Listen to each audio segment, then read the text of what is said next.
Uzobonakala manje, uzobona manje. Uzobona manje.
Immer ein Shot.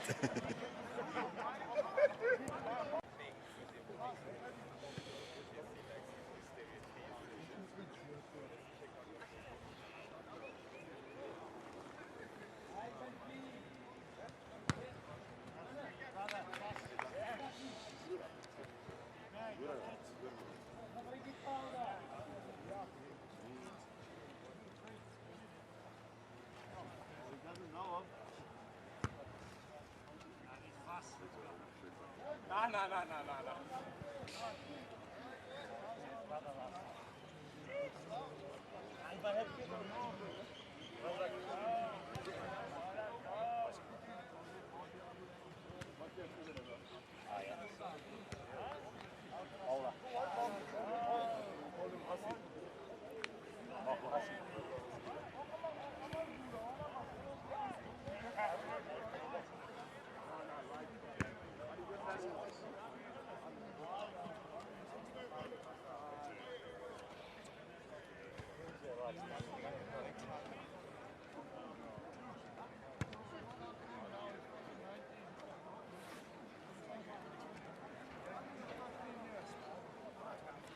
That's your warm up, eh?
One with her.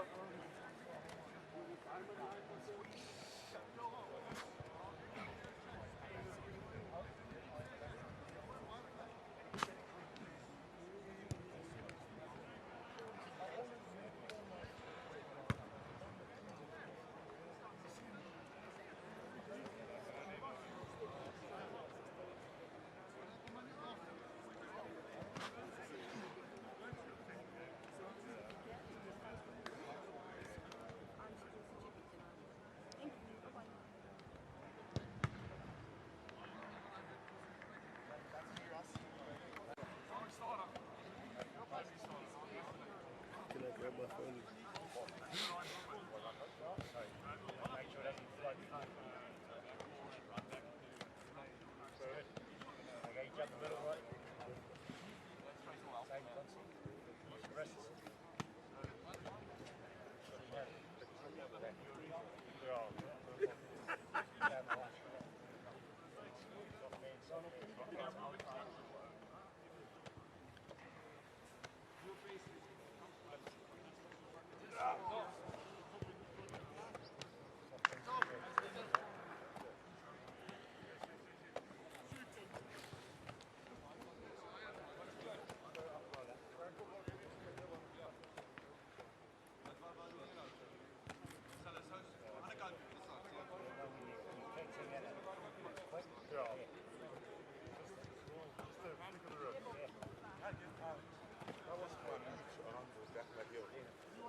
Also, Andre, it really just seems like a couple of months ago that the green and gold was in action again. How excited are you guys to get this weekend underway, which essentially marks the start of the 2026 campaign for the Springboks? Yeah, it feels like we just finished the other day, but like I said, very excited for the season to begin and hopefully start it off on high. I think everyone's very excited to be in the squad environment, training hard, and everything's been going good. Nicholas? Thanks. This is for Luan. It's been quite a year for you coming from the junior Springboks, the under sevens, the Sharks senior team, and now SAA. I mean, how do you keep your head above water after all of that? And maybe what are some of your personal goals for Saturday? Yeah, I've been privileged enough to be in a lot of environments this year. Thankfully, I'm still healthy and I can play in to Saturday's game. And yeah, I think as a team, we have some standards to we set for ourselves, and obviously I have some goals in mind. But it's just to perform and to showcase the things I've learned in the past 2 weeks, learning from all the guys and the coaches. So yeah. Lita?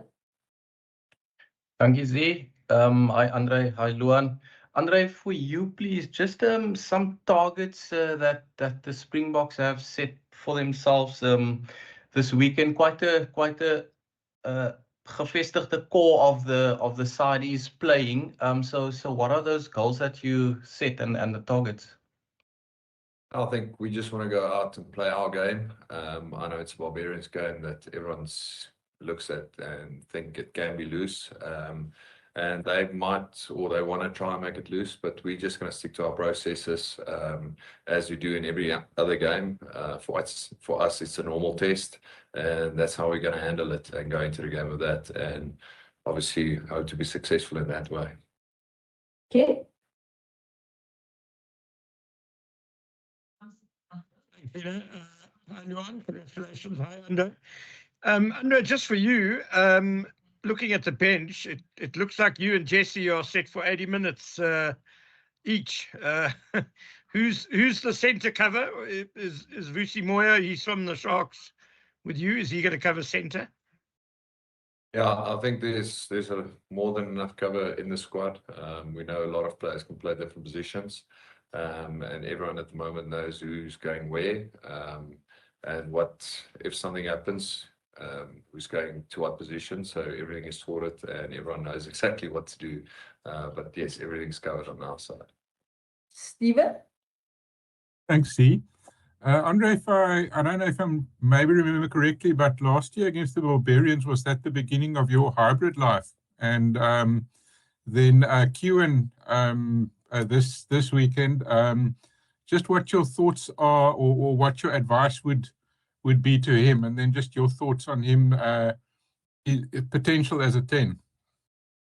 Yeah, I think we can all agree he's a very good player with a lot of skill and a good reading of the game. I think he slotted into the 10 position very good, especially in training. He's been working hard, learning on the go as well.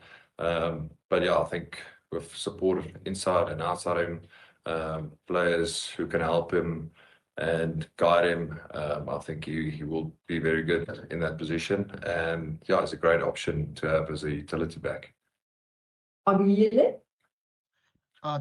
Thanks. Hi, Andre. Hi, Luan. Luan, for you, you've obviously been sort of dubbed as, the next rising star and all of those stuff. How do you sort of block the noise and sort of focus on what you need to do as a youngster coming through? I think for me, it's just focusing on my process, focusing on things that I have to do to get better. Obviously, the media and outside noise is always going to be there, and it's going to be there for the next stars coming up. And I think it's just to focus on yourself, have the right system around you, especially in this system. I can ask for help for anybody in this position, and the coaches and the players are so helpful. So I think it's just to focus on what you're doing, what your process is, and yeah, at the end of the day, just try to shut out the noise. Lita? Andre, just back at you.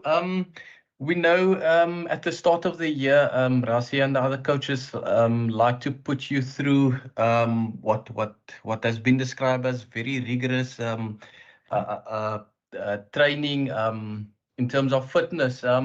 Just how was it this time around? And then do you feel you guys who haven't played maybe in a URC quarterfinal or Premiership or top 14, whatever it may be, do you guys feel that you are at that level fitness-wise that you can put up a full 80 on Saturday? Yeah, I think coming into Springbok camp, you always know it's going to be tough. If you want to play at the highest level, you need to train at the highest level. So before we had our lineman camps, and everyone knew what the targets were and what the requirements is to come into the squad and to perform here at fitness levels. And yeah, I think the guys who hasn't played, the guys who has played, I think most of us are on the same level, and the fitness levels are good. And everyone has been working hard the last 2 weeks, like we've said, but that's what's required. Ross? Thanks, Steve. How's it, guys? Andre, a lot has been said obviously about your hybrid role over the last year. And, we've seen other players around the world now starting to get into it, like Lester Fayenganaku down in New Zealand with a lot of success. Has Rassie and the other coaches earmarked a few other players to transition into that type of role this season, and that you'll be helping mentor, in getting up to speed on that? I think we sit with a squad here who has so many utility players anyway. So yes, there is players training obviously in different positions, like you've seen Qen moving to 10. But yeah, it's not something we put all our focus on. It's something that's it's obviously an extra and nice to have, but it's not something that we're going out to develop, or if I could say it in that way. Avile?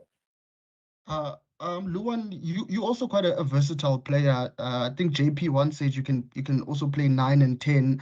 Is that the versatility you want to bring to this SAA side for the weekend? And then how is your experience with sevens sort of helped you in the 15s game, you would say? Yes, I play many positions actually. I've jogged onto the field for the junior Boks as a 9 as well, against Ireland last year, and as well as 10 previous, like in the last year's end.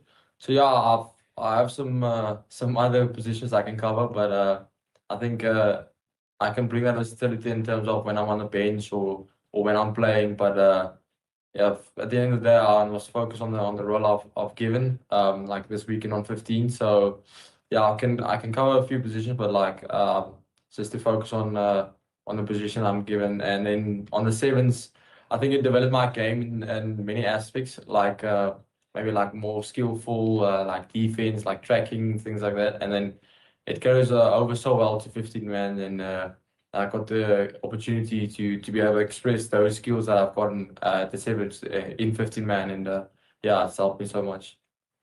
Ross? Andre, I think this year has been, the most amount of youngsters in the Springbok training group, ahead of the start of the season.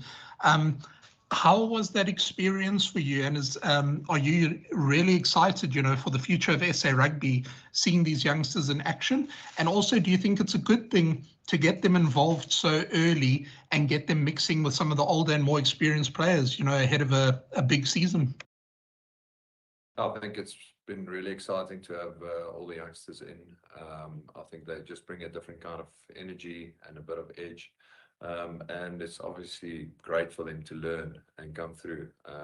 I mean, as older guys, we can also learn stuff from them, because there's some really exciting talent coming through, and they all need a platform like this to go from. So yeah, it's been really exciting. I think it's a great bunch of guys, all level-headed with their feet on the ground, and everyone's just been head down working hard.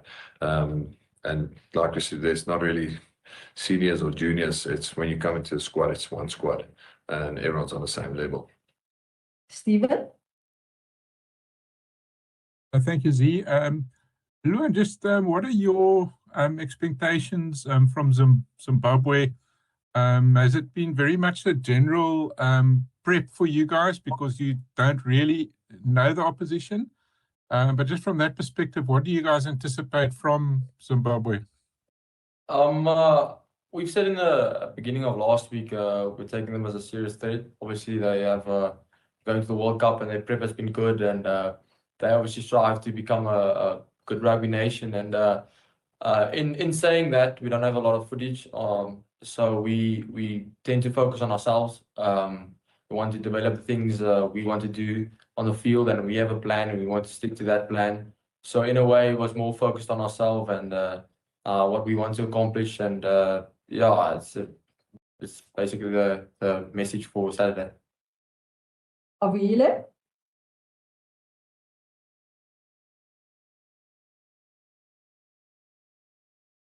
Avile? Okay. Are there any more questions for them, guys? Yes, Lieten, jy kan in Afrikaans gaan. Baie dankie, Zee. Luan, net vir jou asseblief, hoe maklik of hoe moeilik was dit om jou verwagtinge in toom te hou toe jy vir die eerste keer daar in die oefenkamp inkom en die bal begin vat met manne wat jy kan sien as wat jou helde was 3-4 jaar terug?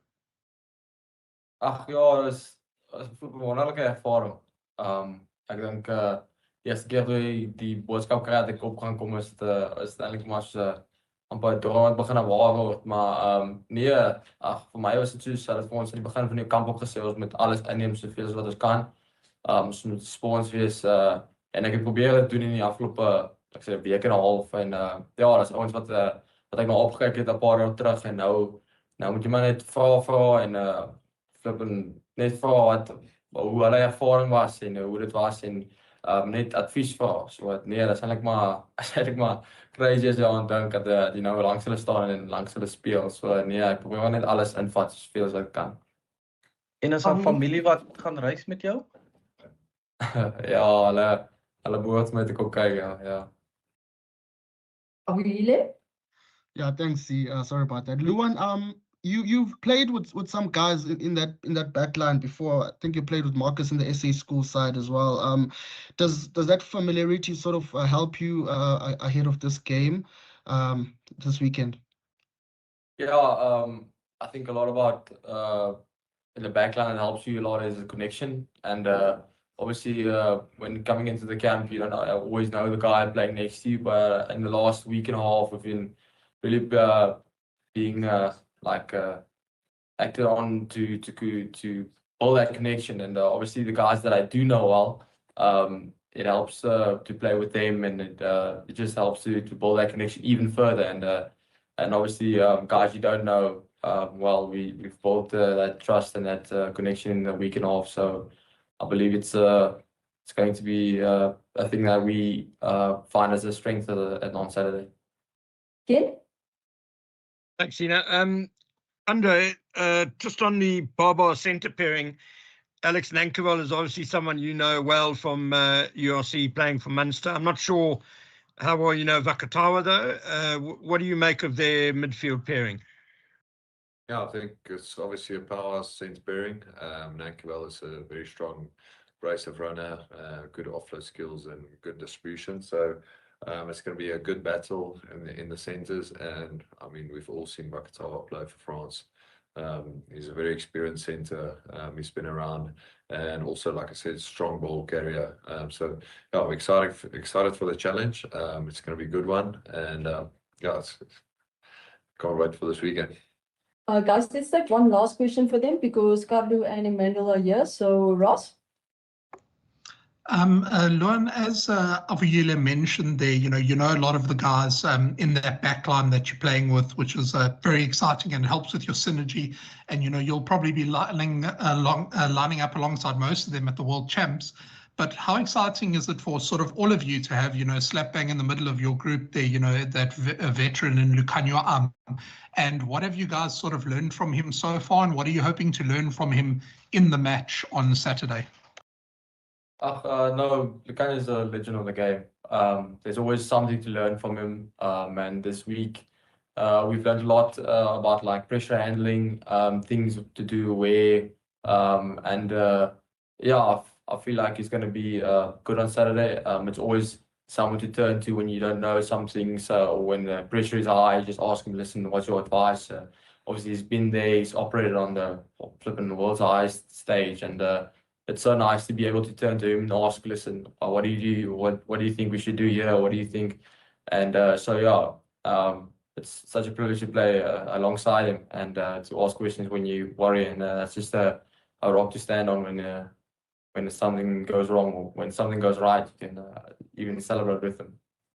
Awesome. Thank you very much, guys. Thank you. Hi, Paul.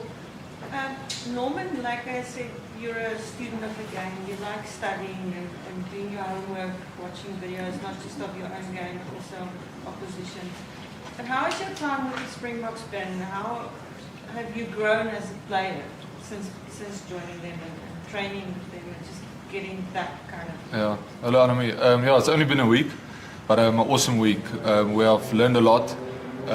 We've got awesome players in the squad that I can also learn a lot from. So for me, it's a perfect scenario. We've got good coaches here, we've got good players, and also players that's keen to almost give advice and knowledge over to us newer ones. So it's awesome. Yeah, it's been a good week and a good week of learning. Sorry, Dion, you've been lots of new players coming into this squad setup, a lot of youngsters, a lot of uncapped players. How's it been acclimatizing some of the new faces to the things that, the way the Springboks want to play? Yes, it's fantastic having the young players into the squad, mixing up with more elder players, more experienced players. I think there's good alignment since from our alignment camps and then the progression into this camp. A good understanding in terms of what is expected of everyone, a good understanding that we do things together, so we learn from each other. It was good to see the energy and the enthusiasm and how the players relate to each other and work together to get things done this couple of last week. And we're looking forward to this week to continue with that as we build up into Saturday's games.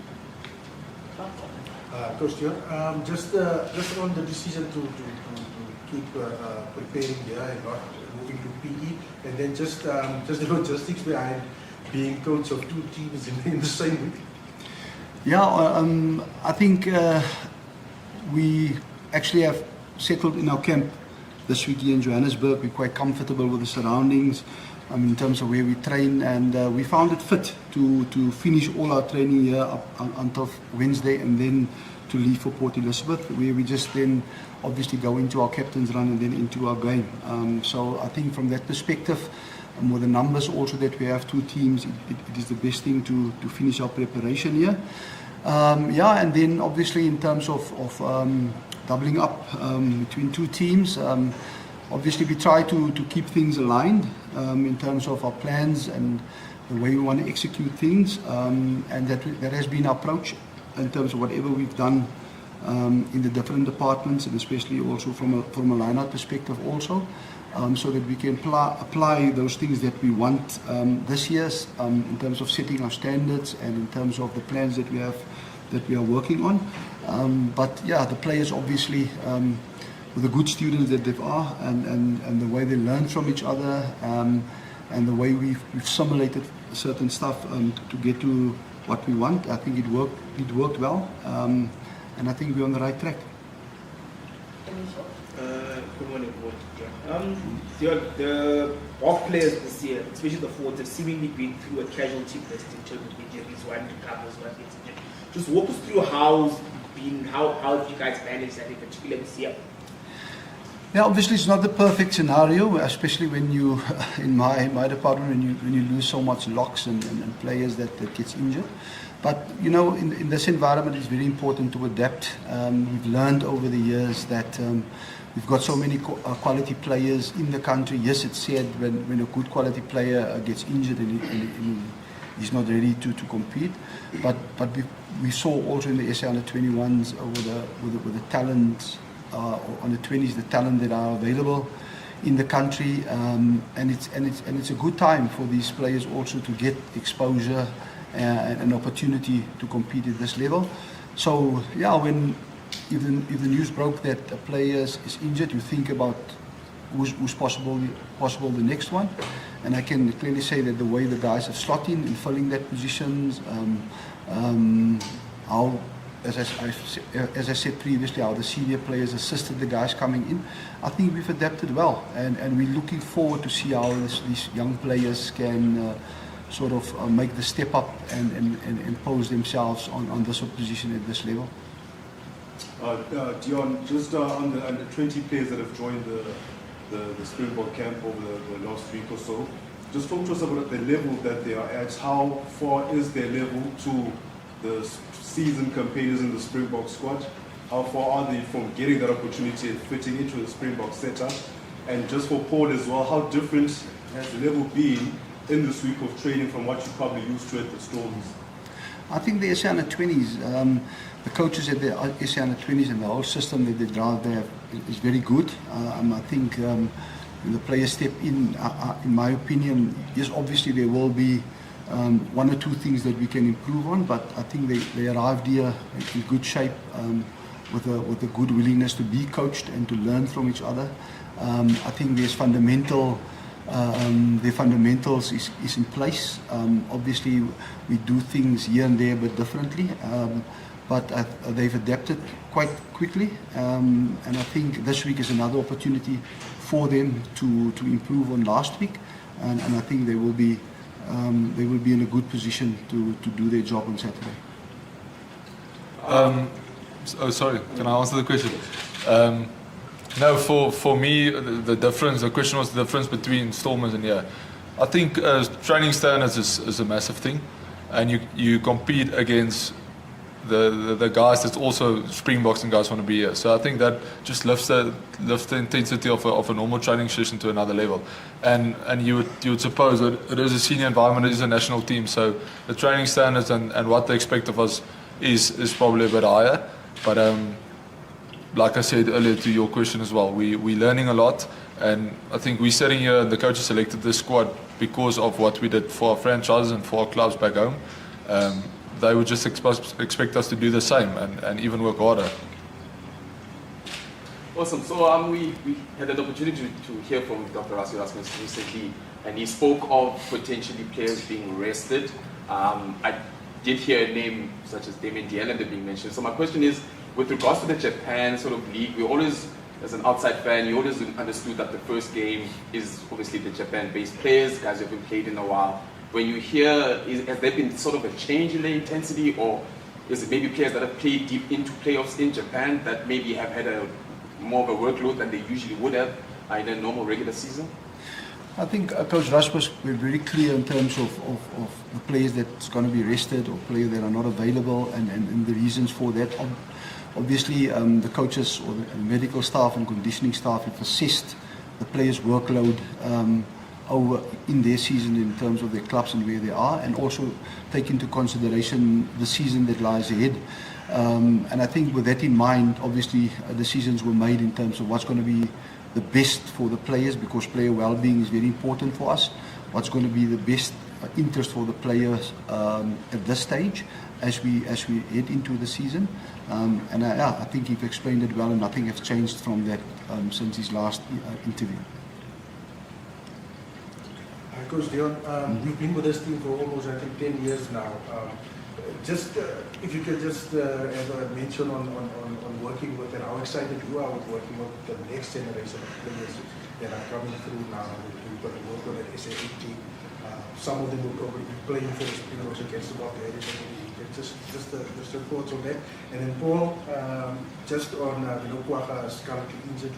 How do you look at stepping up in that role, playing a similar role to Gqeberha for the Boks the weekend, or should you get that opportunity? Yeah, just for me, I mean, it always stays a massive privilege to be part of this team. I don't think it's something that you can take for granted, irrespective of how many years you are part of this. When you're part of a bigger picture, you represent your country. You got to stay humble. You got to focus on the role that you have to play in the squad to make things happen.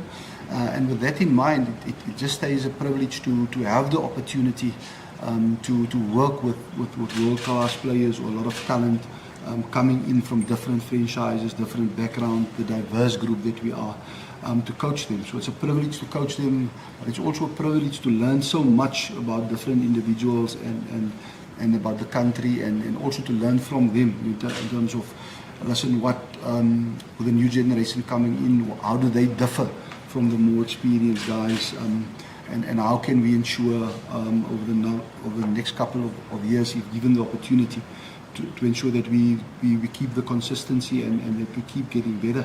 So at this stage, it's just wonderful to have the privilege of working with the spectrum of so many talented players coming into the squad. Yeah, if I get an opportunity this weekend, it will be awesome in either team. I think for now, my focus isn't on taking someone else's role. My focus is purely on, again, I'm sitting here because coaches saw what I did at our unions. As a squad, we're sitting here, we got selected on what we did for our teams back home. So the main focus for me will only be to keep on doing that, maybe just keep on working hard on that stuff that I do for the Stormers as well. Paul, you speak about stuff that you did at GE. It was quite a season for you. Can you just talk us through just how you felt it was on a personal level? And before the season, did you have any ambitions to be sitting there wearing the green and gold? I think we all have that ambition. At the start of the season, I think the main goal was just to be on the field more regularly. And as a team, we did pretty well. I've said it before, but playing in a good team and playing in a team that wins and go forward, it's easier for the individual to also do well. So yeah, I've learned a lot in this season. I'm very grateful for this past season with the Stormers, and because I believe because we did well as a team, it gave chance for the individuals to shine as well. Thanks, Suzanne. This is my English question. Good morning. Good afternoon, colleagues. Can I ask you, Jim? I'm asking because of this question, the absence of Bulls players in the squad, I'm sure that had an impact on selection, the players you've called up and that is coming in the squad. Are you guys excited about what the Bulls are going to do this weekend in Ireland? And maybe just an idea of why exactly Andre Smith was called up, because last week you had Ruben van Heerden as the replacement for Solomon Morat. Why was Andre also called up to the squad? And maybe just for you, you mentioned still unclear on where and which side this team you're going to play. Does it matter to you? Are you excited to be part of this national side? Good afternoon, Percy.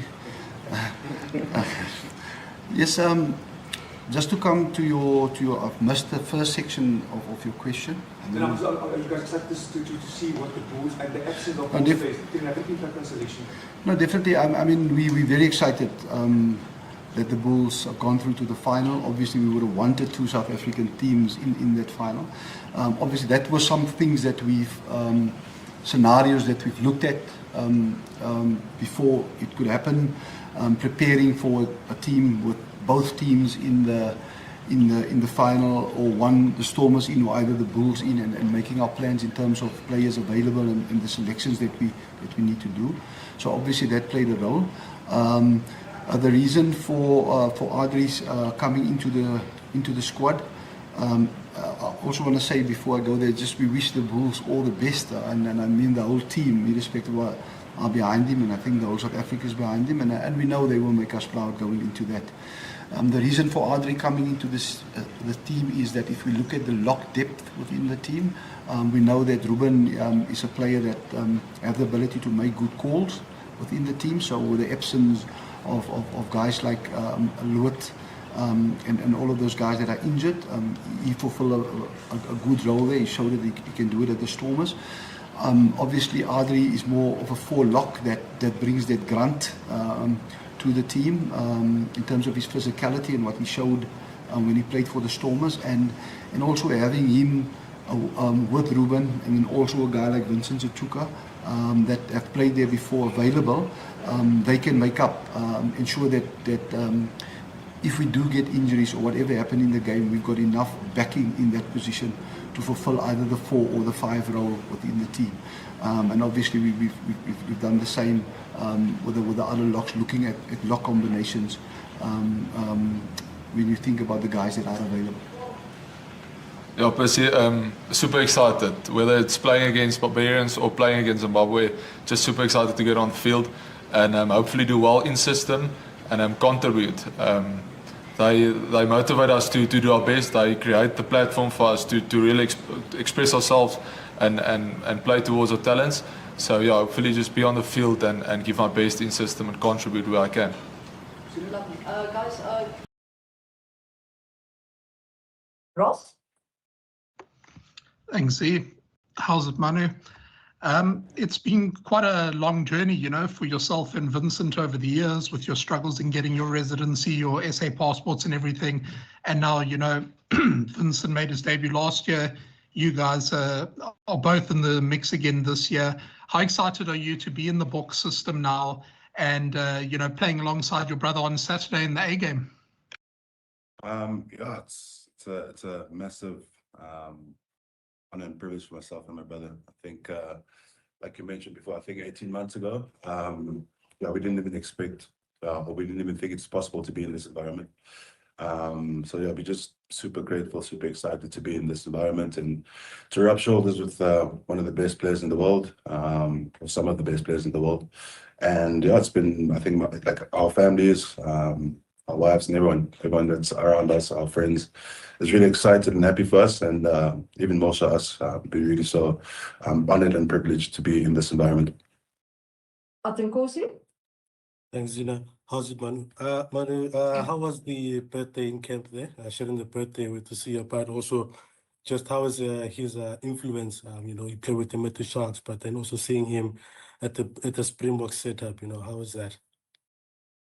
Yeah, birthdays were good. I think the guys tried to. I was actually quite surprised. The guys really tried to make it somewhat special for me. Got a little cake in my room as well, which is really nice. Lots of birthday wishes and messages from the teammates and the coaches. So yeah, that was really heartwarming and really quite to my surprise, to be honest. And with regards to Sia, I mean, yeah, Sia is a legend of South African rugby. So seeing him here in this environment, and I've just been trying to learn as much as I can. He's been, I think, I always make a joke with him. When he made his Springbok debut, I was in grade 6, and he's still going strong till this day. So I just try to learn as much as I can from him. He's obviously someone that's been in this environment for over a decade now. So yeah, any opportunity I just get to watch and see how he does things, and just get some fruits of wisdom or any advice from him as to what I can do to just continuously just try to get better and improve my game and my training sessions in this environment. I just take that opportunity whenever I can. Refill. Hi, Z. Thanks, Manu. Manu, just in terms of your game, being in the Springbok environment, what areas do you think have really improved being in that environment around such players? Sure. I think quite a bit, like a couple of different environments, I think, or aspects. I think for me, one that stands out the most is my ability to just to set first and to just take initiative and to just be the best that I can be in my role. I'd say that's something. I think that's something I would say I got better at. Also, I'd say my set piece and my ability to be effective around the breakdown is something that I think I've really worked on over the past, let's say, 2 to 3 weeks that I've been here. Lita? Hi, Manu. Seeing that Vince made his first start for the Springboks in a similar sort of game environment, has there been any advice from him just how to approach it and how to go about doing your thing on the field? Yeah, I think he's trying to give me as much of advice as he can. I think not just for the games, but even for the training sessions and how to, the standards to uphold and how to hold myself in training sessions. Yeah, he's really tried to prep me for that and give me as much advice as he can from his experience last year. But not just him. I've asked questions from quite a couple of different players, loose forwards, that have been in this environment for quite a long time. And yeah, like I said, mentioned earlier, I'm just trying to learn as much as I can and just get as much information as I can from guys that have been in this environment for an extensive amount of time. And yeah, I think it's definitely helped and allowed me to feel more settled in the environment and more prepared for my training sessions as the days went on. Yeah. Let's take the last question for Manu from Avile. Thanks. Manu, you said something earlier on about a year ago, you didn't even think it was possible to be in that environment. Does you being in that environment now and, obviously getting a chance with the SAA team, does it sort of give you the belief that after this, you can still break into the Bokke team and that, it's possible to finally get into that Bokke team at some point? Yeah, definitely. I think I definitely believe with the right amount of hard work and dedication, it's definitely possible. But yeah, it's definitely a tough environment to say that you're going to be a Springbok. It's not something that's a guarantee. more so privileged than anything else. So I've just told myself, let me just work hard and try to bring the best of myself every day. And then the outcome will be the outcome. I'm not really trying to focus on whether or if I will be a Springbok or not. I just think I'm going to stay in the moment, trying to be present, take the opportunity that I have this weekend, and just take that forward and just see what happens, and let the outcome be the outcome. Fantastic. Thank you, guys. Thanks, Manu. Hello, everybody, and welcome to Forever Sports. We are officially live. Rassie Erasmus has named his first Springbok squad for the year, and as usual, always a blockbuster call, always a selection that makes us all sort of scratch our heads and takes us by surprise. And this week, Rassie Erasmus has named Quine Horn at number 10 for the Boks against the Barbarians, a player who's only gotten one cap for the Boks at 15. A player who's never really played for 10 at the Lions, let alone at the Boks, will get an opportunity to impress Rassie Erasmus and his coaching staff in the number 10 jersey this weekend. Also, a first opportunity for Riley Norton to get a chance in the green and gold with a call-up to the starting lineup in the number 4 jersey. Apart from that, pretty straightforward selections. Carly Sardi coming straight into the side, getting an opportunity in a position where we need to try and add a bit of depth at tight head. You've also got starts for an Andre Gqeberha, as well as a Grant Williams, who is fit and firing into the starting lineup as well. And apart from that, a very experienced starting 15. And then off the bench, a couple of new faces, including Paul de Villiers, who will get his first opportunity for the Boks off the bench. Zachary Porth and Tuko Xunu, the two props on the bench. JJ Kotze getting opportunity as well. Faf de Klerk back into the mix. It is a 6-2 split from Rassie Erasmus, and Vusi Moyo is the other backline, or the replacement fly half on the bench, with no Malibok named across either the SAA or the Springbok side. Before we get into it, please do smash a like on the video. Please do subscribe to the channel as well. Get into the comments and let me know what you think of the call that Rassie Erasmus has made, because this is what this team looks like. So let's go through it, shall we? And we're going to go through this, and then we'll and then look at the SAA side separately. So 1 through to 15, Oxen Chair, Andre Gqeberha, Carly Sardi in the front row. I'm very excited to see what Carly Sardi in particular can do, because I think he's a player who should have been on the Bokke list a while back, had I think his career lived up to the expectations. And to be honest, I think if he hadn't left the Lions, where things were going so well for him, then also might have been a bit quicker to have gotten this call-up. But he does get a start, and it's a position where we've lost Asinata and Tlabakanya. There's no Frans Moherbe in the horizon. There's no Trevor Nyakar in the horizon. Obviously, no Vilkolo or Thomas Totoy this weekend, which kind of shows you that it's a position we need to build depth. And Zach Porthen coming off the bench will be a good addition. And then, interestingly, Locke as well is a position of worry. There were rumors that Lourdes Jager was the reason that RJ Smith has been called up. We didn't expect to see Ebenezer in the side, and as a result, Riley Norton will get a chance, and very, very keen to see how he goes and whether he can live up to the billing of the leadership sort of side of things. The question is now, can he hack it from a playing perspective at this sort of level? Franco Mostert will be next to him, so all the experience in the world he's needed, as well as our usual loose trio of Siya Kolisi in the captain's jersey, Peter Steph the toy, and Jasper Wiese. So much experience around the likes of a Franco Mostert, a Riley Norton, a Riley Norton, a Carly Sardi, and Andre Gqeberha.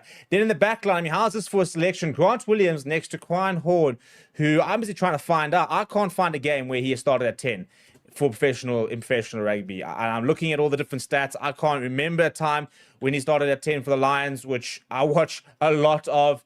But how exciting is that for as a selection? And very interesting in terms of his chance of going to the World Cup next year, because if he thrives in this position, that means that all of a sudden he covers 15, 14, 11, as well as 10. And that is a huge array of positions to be able to add in a Bokke squad where they love a 6-2, a 7-1 split. If you can suddenly cover 3-4 positions, then you're absolute gold for the Boks. And I think in that perspective, it's a very interesting and a very exciting selection. Edel van der Merwe, Ches and Colby, the back three. I mean, when I looked at the squad, I was initially almost disappointed to see Fassi in the 15 jersey, not because I don't like to see Fassi playing, because I really wanted to see Horn get a go against the Barbarians. Little did I know he would have been in the number 10, but what a back three that is. And then Andre Esterhuizen and Jesse Creel, arguably the top pairing we have. You know, Damien Delende under genuine serious pressure from Andre Esterhuizen with regards to the kind of form he showed last year. So if we then look at the replacements, JJ Kotze, Instu Kutunu, Zach Porthen, it is an all-stormers front row, which I think is quite important. I mentioned that in my predicted side that I think we would have seen a all-stormers front row. I kind of had it as Andre Hugo Venter with those two and then starting, but Rassie Erasmus had different plans.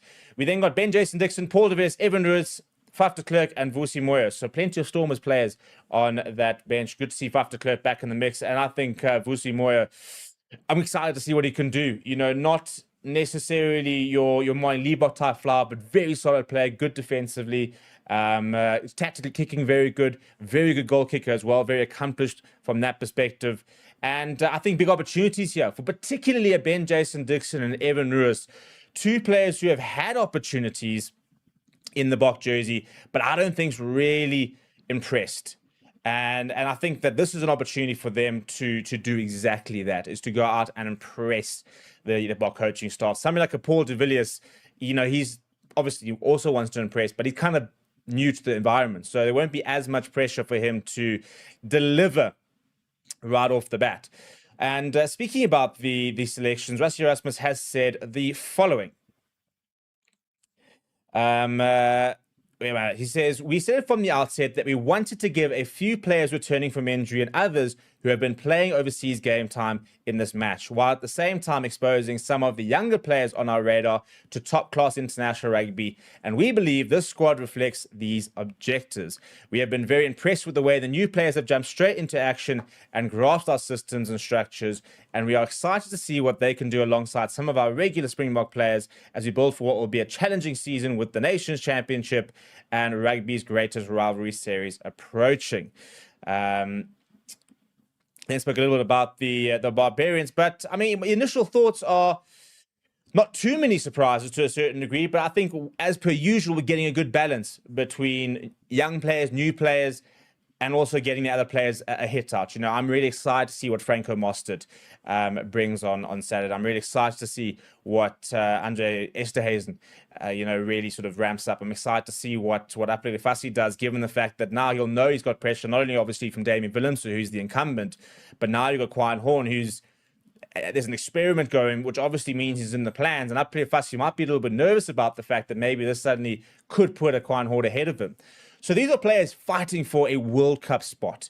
You know, Riley Norton potentially maybe could be a dark horse for a World Cup spot if he suddenly goes and has an absolutely tremendous game. That is how big this potential game could be for these players. And on that note, I mean, it's early on in the season, but it's an opportunity that these players have that the other players don't have to really sort of say, well, here we go. How's it? I'm here. You know, they get the first crack at impressing the coaches. Now, no one's going to suddenly start dropping a Andre Pollard because Quine Horn has a good game at 10, for example. That's not necessarily going to happen. But if some of these players do sort of step up and do have really strong games, then all of a sudden, you know, they put themselves in the framework. And it's a difficult framework to get into. It really, really is, because you know, this is a Springboks management that is so organized, that is so far ahead with their planning. And I think what we're going to see is a situation where, unless there are show-stopping performances, I think most of the teams will kind of be what the Bokke management have kind of already sort of set. You know, they'll have an idea of the kind of players they want to use, you know, the kind of teams they're going to have throughout the season.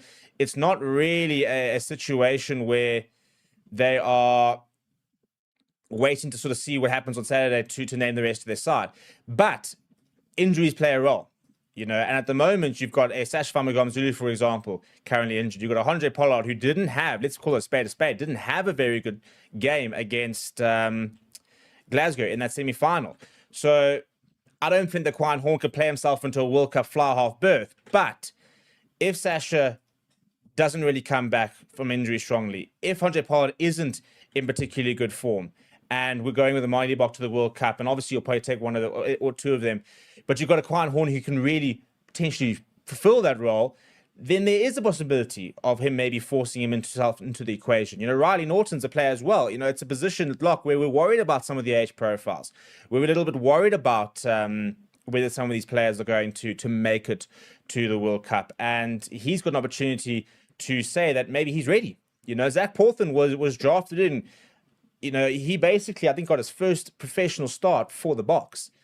He never even started for the Stormers in a professional games at the URC level, for example, when he got that opportunity last year. So again, the Boks aren't afraid of kind of rolling the dice when it comes to sort of some of those selections. So I'm going to put a bit of a poll up in the thing and say, do you like the Springbok side? Yes, simple yes, no. I'm going to get to all the comments, but we've also got an SAA side to get through. And yeah, I want to start getting through that as well. Before I do, please do smash a like on the video, but also please do consider becoming a part of the members club. And K3 Andy is one of our core members. He's in our Legends Lounge, in fact, in our newly launched WhatsApp community. And ahead of this weekend, we are going to be dropping some very cool stuff onto that WhatsApp community. Some hopefully a bit of exclusive stuff, a bit of a sneak peek as to what we've got planned for the season ahead. And to be able to be part of that, you've got to be part of the members club. And they basically really help us ramp up our coverage. So whilst you guys are watching and hitting that like button and the likes of that, please do consider becoming a member. It really isn't a particularly big monetary amount, but it does go a very, very long way. So a big shout out to all of those who are part of the members club. And yeah, please do consider becoming a member as well. Going through some of the comments, and then I want to go through the SAA side, and then we'll basically really kind of dig into all of this. And obviously we're going to have the words from Rassie Erasmus, Wandile Stick as well coming up on the channel as well. But let's go some of the comments. And K3 Andy, who is one of our members, says, let's go. Kwaan Horn at 10 is so left field, but the boy is great value. Josh says, has Horn ever played more than 3 games at 10? Well, I can't find a single game in the URC where he's played at 10, started. And I would be lying to you if I can remember a game at a Currie Cup level, for example, where he's played at 10. So it is definitely a pretty big call to make. And you're making a good point there, saying he's anticipating Fassi to kick for poles. Andre Esterhuizen obviously also can kick for poles. So that's an interesting thing. I think in terms of why we're going with Kwaan Horn at 10, we haven't gotten exactly a reason as to why Mali Bokke is not playing. My assumption is either they didn't mention he's injured, maybe picked up a bit of a knock, or maybe they want to rest him. I think that they see Kwaan Horn as a World Cup option, more so than they probably see a Vusi Moyo, a Yakin Ahmed, for example. And I think what we're also seeing for is Damian Willemse shifting away from being a 10 option and being more of a 12, 15 option, and potentially maybe even wing option. But now what we've got to think about, if we're going to the World Cup and you think about taking your utility players, I think Kwaan Horn is up there with Apelele Fassi. I genuinely do. And that's not a hate for Fassi. I just think Kwaan Horn's been that good. So I think at the moment, they're quite similar type of in terms of the rankings where they can get to. Apelele Fassi at the moment got the inside track and had a very strong season last year. Damian Willemse is still a number 1 choice, 15. But if you go into a World Cup, there could potentially be more valuable in a Kwaan Horn at ahead of Fassi if he can go at 10. Apelele Fassi has actually run a few times at 10. So it's very interesting that they've gone with Horn ahead of Fassi in this experiment, because they could have easily gone the other way. And I'm quite surprised in many ways that they didn't kind of go that way. But Rassie has got a plan. And I think Tony Brown would be my guess, has a big influence about that, because I think he is somebody who's come in and very much then decided, yeah, this player is somebody I want to see at 10. This is somebody I want to see in this position, the likes of it, within how he wants to see his play.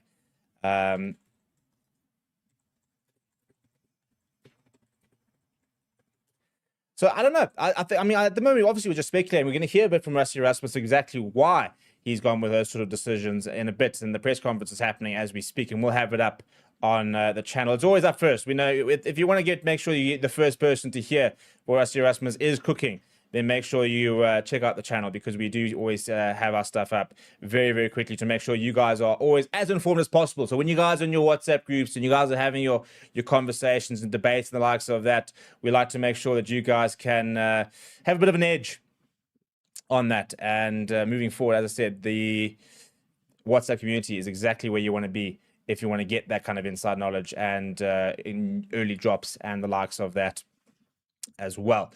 But yeah, get into the comments. I'm going to go through the SAA side in a bit, and then we're going to really kind of get through all of this and really excited to see what everybody has to say. At the moment, 85% of the people are saying that they like the Springbok squad out of 146 votes. For those of you who haven't said yes, why? Why don't you like it? So I'm going to get you got the time now to get into that, because let's get into an SAA slide, shall we? Because we've got a double team job, which is making life very, very interesting at the moment. Right, that is your SAA team that Zwandile Stick has named. He is the coach for this weekend, and we'll basically head up the SAA side and then jump into the Springbok coaching box for the Barbarians game. And a very interesting side that has been named, and quite predictable in terms of the players in the 23, I guess, to a certain degree. Some of the combinations are interesting. The captain's pick, for example, is quite interesting. And what's, for me, the most interesting is seeing some senior players down on the SAA side, and how much can we read into that? You know, is this a case of somebody like Ilakanya being named in at 12? What is the thinking behind this? So let's go through this SAA side that has been named. So 1 through to 15, Bowen Venter, Sibisito, Minimbalele, and Nettling for Sheer. Bowen Venter, cap Springbok, is a regular in the side last year. He's in the SAA side. Now, does that indicate that he's maybe now down to a third choice? Or is it a case of they like the experience that he brings to the side? Who knows? I like the fact that you've got two very experienced players. Nettling for Sheer might not be experienced at an international level, but he's a very experienced campaigner. So you've got those two next to him, Mbalele, who I think is incredibly talented and in a position where we really need to see somebody step up. I'm excited to see what he can do. Once again, we're talking about a lock crisis. Well, Vincent Tuka has been named in the number 4 jersey. He's also been given the captain's armband. Now, he's a player who I thought was not quite unfairly, but weirdly omitted last year from a couple of the squads. When I looked at some of the players who were retained and he was kind of let go, I was almost a bit surprised, because I thought when he had played for the Boks, he had really strong games. And I don't think he let anybody down across some of the games that he did have. So it's really good to see he's been given a leadership role, because I think he's got a big role to play. But also equally interesting that he's in the number 4 jersey. Ruan Venter was somebody that they wanted to try out. So they're definitely looking at the kind of lock convert into the number 4, because I just don't think the number 4s across the country have really stood up to the degree where the Bok management are happy with what they're kind of seeing. Ruben van Heerden dropped into the squad last week, gets a start in the number 5 jersey. You then got Emmanuel Tuka, Batabile Hlekani, and Pepsi Buthelezi. It's a really, really good loose trio. It's dynamic. It's a physical pack. You've got Chatuka, Van Heerden, Chatuka times 2, big players. Hlekani's a big player. Interesting, because you could have got him at number 4. You could have gotten and Chatuka to 7, for example. You could have basically just swapped those two out. So it's an interesting decision to have gone that kind of route. We then look at the 9-10 combination. Hashim P starting, I don't think is actually that big of a shock when you think that he's so highly rated by the Boks, and he's been in a Boks squad before. Nico Steyn has obviously started ahead of him from a Lions point of view, and I think that we need to be very... I think we need to be rational when it comes to Hashim P's development, for example, where he's come from, what his situation is, and the opportunities he's going to get, because he is a tremendously talented player. But he's also a player who I think has got a lot of work on. Now, I think him starting for the Boks next to Yakin Ahmed is a really big opportunity for him to show what he's all about. And I'm really excited to see how he takes that opportunity. Because I think the reason he hasn't quite gotten it as much as he'd probably maybe like, for example, at the Lions, also bear in mind he's 21 years old. is the fact that he is a bit of a live wire scrum off, but doesn't quite have the tactical news that maybe a Nico Steyn has, who's on the bench. But Yakin Ahmed for me is somebody who I'm really, really excited to watch. Like if we're going to look at our top 5 players who for this weekend to keep an eye on, I think he's one of my top ones, because he's a player who looks a different level. And that's what Hashim Pete, for example, looked at an under 20 level. He looked at a different level. And I'm really keen to see how he goes in the environment, because it's a position where we've obviously got much more depth than last World Cup, but we're always looking at kind of the next generation. Zekatelo Sidiaya has looked so comfortable at professional rugby that I think he's in for a big game. Jaco Williams, as we all know, has got lots of pace. Leon Galume is somebody who has made the move from the Sharks to the Bulls. They really, really highly rate him. And then obviously you've got Marcus Muller as one of the most exciting sort of schoolboy talents in the last few years. Very, very highly rated. And he's next to one of the greatest centers we've ever produced in Lekanya. I think this is now or never for Lekanya. He hasn't been in the best of form in the last couple of years. He hasn't been in the form that he was pre-2023 World Cup.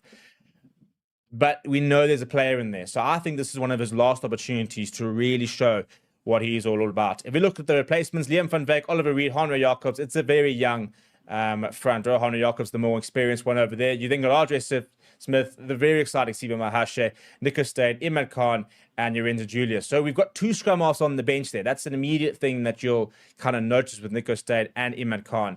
Nico Steyn can play at 10. And I think that is potentially what we might see. So once again, we might even see a surprised call at 10 even in the SAA side. And Lorenzo Julius, I wouldn't say, if I were to do the video about the biggest losers, biggest winners, I find the fact that he's on the bench behind a Marcus Miller, he'll be frustrated by that. He'll really be upset given the fact that I think at one stage he was really coming through strongly and looking good for a potential debut. And now he's kind of fallen behind on the pecking order. So a big opportunity for him to hopefully get on the park nice and early and show what he's all about. But Marcus Muller is an exciting talent. He kind of looks a bit generational, and that's what they're kind of doing with these players who look at different level, coming from school level. They want to get them involved as quickly as possible so they can kind of get them playing to a point where they're kind of ready for international rugby as soon as possible. This is Project 2031 talking. It's not even 2027. This is Project 2031 talking. And this SAA side is going to be a lot of the players who we're hopefully going to see on the radar come 2031 and 2035. So there's so much to sort of pick apart and go through here. I'm kind of sort of deciding where to begin. And I've actually got a bit of news from you. So Rassie Erasmus has basically likened Quine Horn to Willie Leroux, which, again, if you're Quine Horn, that's the kind of person you want to be likened to in Rassie Erasmus's mind, because, Rassie Erasmus loves Willie and it's got so much... has got so much good things to say, for example, that I think that when you get that kind of comparison, it shows you that I don't think that this is just a one-off experiment. What can he do? I think this is quite genuinely looking at an option here. And that's what I'm saying. I think that they might be looking at a Quine Horn as a potential World Cup option with this number 10 backing. Because basically what he says is that he's a playmaker. That whilst he might not be wearing the number 10 on the back of his jersey, that's the role he plays. He is a playmaker on the field. And as a result, they want to give him a go. So, because obviously that's going to be the selection that's going to really cause a lot of the, not confusion, but the debate. And Rassie Erasmus obviously sees something there that he wants to try out. And I'm here for it. At the end of the day, I'll never really doubt what the Springboks are trying to do, because there's always such a clear plan from them. And as a player who I really rate, and I think that he's got Springbok written all over him in many Springbok games, I'm just so excited that he gets not only the recognition in the start, but he's getting the recognition in that they're looking at this is a proper player for the future. This is not just a one-off, what can he do? But this is potentially how he gets integrated into the squad. This could potentially be his role moving forward, the Villiers Leroux, player who can serve on the bench as more than just a 15. We're talking about a player that you could then have if you've got Andre Pollard starting. We always talked about how you then had to have Villiers Leroux on the bench or at 15 to be able to provide that creativity. Well, maybe this is a similar kind of scenario. Maybe you look at a Vusi Moyo, for example, and how in the second half you could have a Vusi Moyo coming on as well as a Kwaan Horn moving to full back, and then you kind of got your two playmaker options. And how much of a difference can that make to somebody like a Vusi Moyo to have a Kwaan Horn who's got the measure of the game as a second option from a playmaker point of view? So there really are so many different positives really coming out of all of this. And I mean, it's easy to look at selections like your back three and say, oh well, this is a bit boring. But we've got to look at what we have, and we've got to look at then what the sort of the purpose is over here of this weekend. And I think we very clearly obviously wanting to rest a few players, but also very clearly want to give some other players a chance. I'm just trying to make sure that the press conference is uploading correctly for you guys, that you guys have got. So yeah, all's good, looking good. So yeah, I mean, you don't ask, you can ask me all the questions you want, but Rassie Erasmus is the best person to answer any of those, and the press conference will be up very, very shortly. So get your questions in, and I'll try and answer some of them. Let's do a bit of a Q&A type of vibe, and that might be a bit of a better way than to try and just keep giving you guys my thoughts on what my takeaways from the squad. Give me your questions and let me know what you think the best or the interesting selections are. And let's go through who we got over here. This is who will be kicking for the BaaBaas.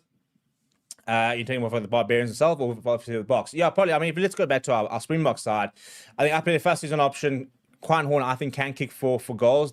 Hasn't really had to for the Lions. But that's an also thing. Just as much as Rassie was saying that just because he doesn't wear 15 doesn't mean that he's not a playmaker. I suppose just because he hasn't been kicking for goal for the Lions, because he doesn't need to, doesn't mean he can't. Other takeaways from the press conference, just by the way, a couple of news updates, is Eben will be ready for England. Lewis is a bit of a maybe for England. And when they did the Springbok test, by the way, interestingly enough, Paul de Villiers came out on top, the top performer in the fitness tests from a Springbok point of view. So that's quite an interesting thing there as well. But get your questions in, and let's kind of really try and sort of stick into this. So hey man says, I love corner 10. He's never played at a pro level yet, but I know he'll be fantastic. They've said, if I like the SA team, I prefer Lorenzo over Marcus. Tanner 2, who's up on the stream yesterday as well, welcome back, saying Rassie always seems to rotate but never changes the back row. And that's to answer your question. Even Etzebeth not fit for this weekend. Ali says, is Moyo being groomed to be Pollard replacement in the future? Big, quick, and reliable kicker. I think he is quite in the Andre Pollard mold. I think Yakeem Ahmed's probably a bit more exciting from a running fly half point of view. I also saw somebody join the members club earlier. I'm pretty sure I did. Welcome, Sean Nederman, to the Legends Lounge. We'll add you to the WhatsApp group. We're going to be having a lot of conversations over the next couple of days there in our WhatsApp group. Also going to be giving you guys exclusive look at our new platform that we are launching, as well as an exclusive My Picks League for our Legends Lounge, our different members levels. So big welcome to Sean, who's just joined the Legends Lounge, and please, everybody else watching, please do consider joining the members club and joining the Forever Sports community. Lots of cool perks and stuff coming. We're going to take you with us when we go to our different locations around the country, and you guys will be front and center within that community. Obviously, we'll still have our normal content as we always do, but big shout out to our members, and our big push for us is to give our members as many benefits and perks as possible. So I've said quite a lot about Kwaan Horn and Flav to Jaden. So if you want to maybe scroll back, I don't really want to go too much into it again. I think it's a very good experiment, and I'm keen to sort of see if he goes well, whether we might see him retained in a wider squad, because this for me is going to be the interesting part. Obviously, a lot of these players are going to be in the SAA and Springbok squad. We are going to see a brand new squad come Sunday, when Rassie Erasmus trims this down and he brings in the players from the Bulls. He brings in players like a Thomas du Toit, players from overseas who are not available for this weekend. So things are going to change quite a bit come Sunday within the squad. And I think that if Quan Horn goes well on Saturday, then I think he will remain part of the squad, which I would really like to see. And I think that the more I'm hearing about Rassie Erasmus basically speaking about it, the more I'm thinking is quite a strong possibility. And Seeker Thomas says, not to second guess the doc, but we've all watched Quan Horn over the years, and I'm sure none of us have seen a Willie Leroux. Even Willie Leroux shouldn't play 10 for the Boks, unnecessary from Russ. Oh, I don't think he's looking at a fly half option. I don't think we're going to see Quan Horn starting at fly half in the World Cup final. But what we are going to see is a player who is a fullback, but can he step into that role? In a 7-1 split, if we lose our fly half, can he step into that role? If he were starting at fullback, for example, or if he was on the bench, we had Willie Leroux on the bench and we didn't have a scrum off. Could he be that role? So, yes, it's an unorthodox selection, as Rassie Erasmus likes to do, but there's always method to the madness. And from that perspective, I think we'll get more information on it this weekend. But some of the other selections, obviously there's not too much to go through in terms of an interesting selection. I think Carly Sardi's got an opportunity to impress. Again, I think Evan Roos is someone you've got to think this is your chance. You really got to try and bang the door down, because otherwise Cameron Hanekom, Albert Lowe, they're both arriving from the Bulls come Sunday for that number 8 jersey. And once he becomes 4th, 5th choice, I think he's kind of lost his opportunity to go to the World Cup. If he can come on the second half of this weekend and have an absolute stormer and really knock the walls down, then I think maybe he can potentially try and prove something around to the Boks. But I think that he's under a bit of pressure. I think Ben Jason Dixon is someone who didn't take his chances with the Boks last year particularly well. And, can he now impress? I think Paul de Villiers is going to be part of that wider squad. I think he's a genuine Springbok in making, because obviously none of these players are going to be capped after Saturday. This doesn't count as a cap. It's an uncapped game. So these are not going to be Springboks. The likes of Carly Sardi won't be considered a Springbok. Ryan Norton won't be considered a Springbok. Who else here has not made an official debut? Paul de Villiers will not be considered a Springbok. JJ Kotze will not be considered a Springbok. Vusi Moyo not be considered a Springbok, because this is not a test match. But some of these players are definitely going to be in the squad come the Nations Championship.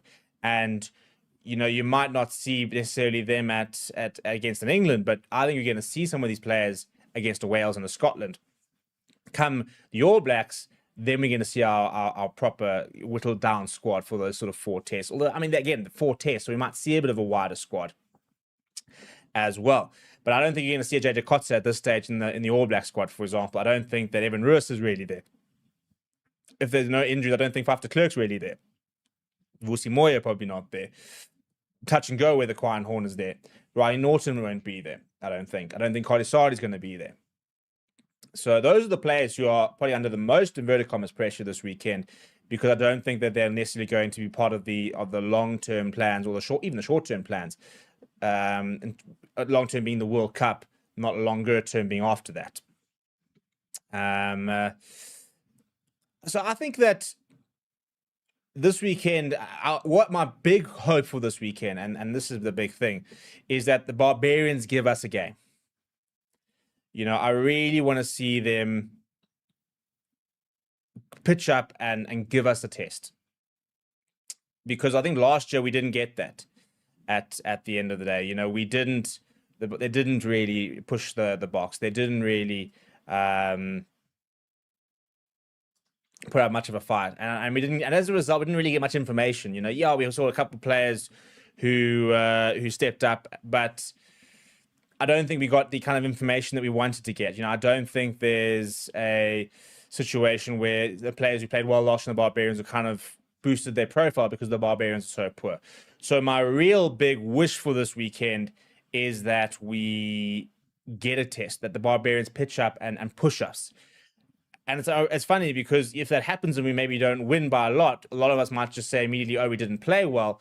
But that doesn't necessarily have to be the case. I just think if the Barbarians can put up a fight and we can kind of be put under pressure and then, put out a good performance, then hopefully that gives us a bit more confidence, and hopefully it gives more information about the types of players who stood up during that period and elevated their profile within the squad.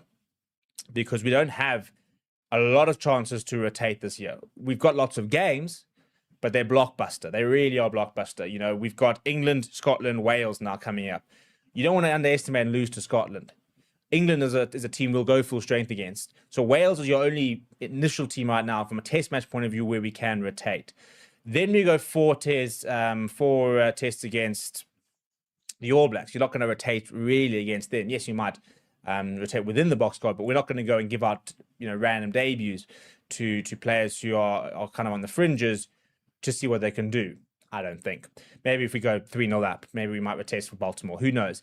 Then at the end of the year, obviously we've got Australia. We've got a once-off test against Argentina as well. That Argentina test will be interesting because I'm really hoping that they're not going to take players involved in the greatest rivalry tour so that we can see a full-strength Lions side take on the All Blacks. Somebody like a Quan Horn needs to be in that Lion side to play against the All Blacks. Hopefully Hinker van Wyk is going to be fit for that as well. We're going to see I hope we'll probably rotate aside against Australia when we go for that one-off test. That's another opportunity to rotate. So you kind of got Wales, Australia, maybe Italy when we go overseas, but we've got Italy, France, Ireland, and then the final. So whilst we've got so many different games, I don't think we necessarily have lots of opportunities to do mass rotation, which is why this SAA side is really, really important, because they will provide an opportunity for us to be able to get players into a system and get them out into a field. I would like to see us having more SAA games.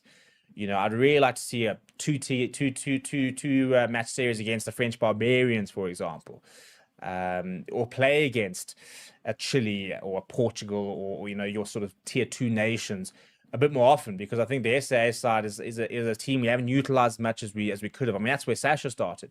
He got that surprise call up a few years ago for the SAA side, and then was included in the Boks squad itself.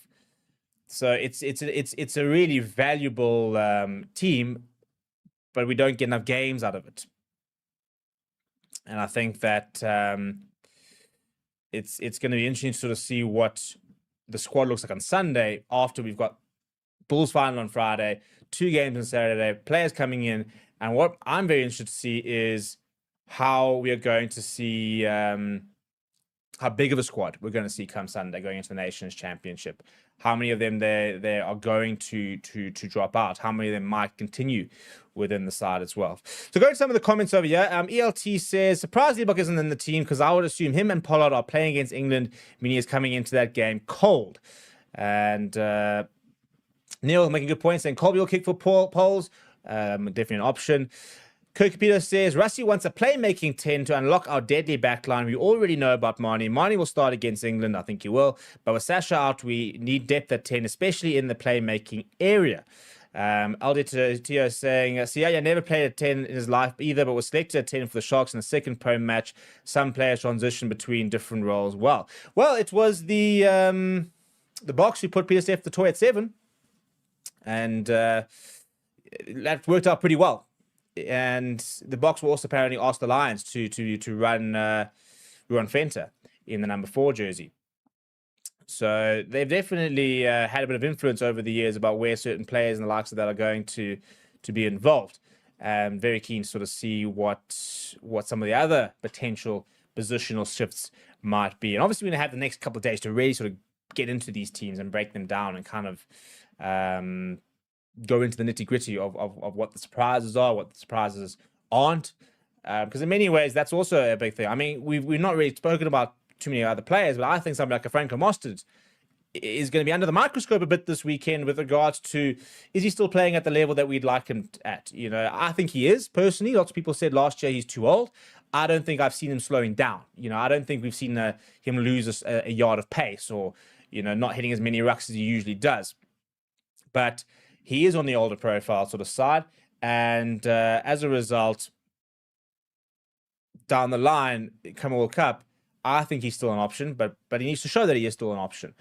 I think Andre Hugo Venter, for example, he's now in the driver's seat. Him and JJ Kotze, we've got a bit of a hooker crisis, in inverted commas, if Malcolm Mark's not fit. Bongi Benambi doesn't seem to really be part of the conversation anymore. Joseph Gqeberha didn't take his chances. Marnus van der Merwe has got a long-term injury. Jan-Hendrik Wessels is an option, but obviously not available this weekend. So I think that there are hooker places up for grabs. Marco Verstappen obviously is an option. Deon Fourie is injured, so he's not an option.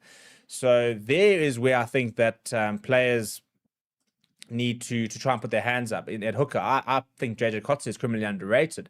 I've always thought of him ahead of an Andre Hugo Venter. But those two got a big opportunity this weekend to put their hands up. Carly Sard's got an opportunity to put his hand up. You know, nobody else I don't think is really playing for places in the squad. Neville van der Merwe, I think, is already within our top three wings. You know, Ches and Colby correctly answer right now, top two, but the second one of them gets an injury, Edel van der Merwe slots right in. He's proven himself. He's kind of in that mold now. He's in that level. But another player I'm really excited about is Ntuka Unu, who is spoken very highly by Rassie Erasmus, and I think would have gotten lots of games last year were he fit, because he was continuously mentioned by Rassie Erasmus. He said, oh, we've still got Tux who's injured and he's going to come back. And he then had a phenomenal season at the Stormers. So he's a player who, you know, missed out. I think all the caps that Bowen Venter got last year would have gone to Ntuka Unu had he been fit. Now Bowen Venter, now he's never really let us down.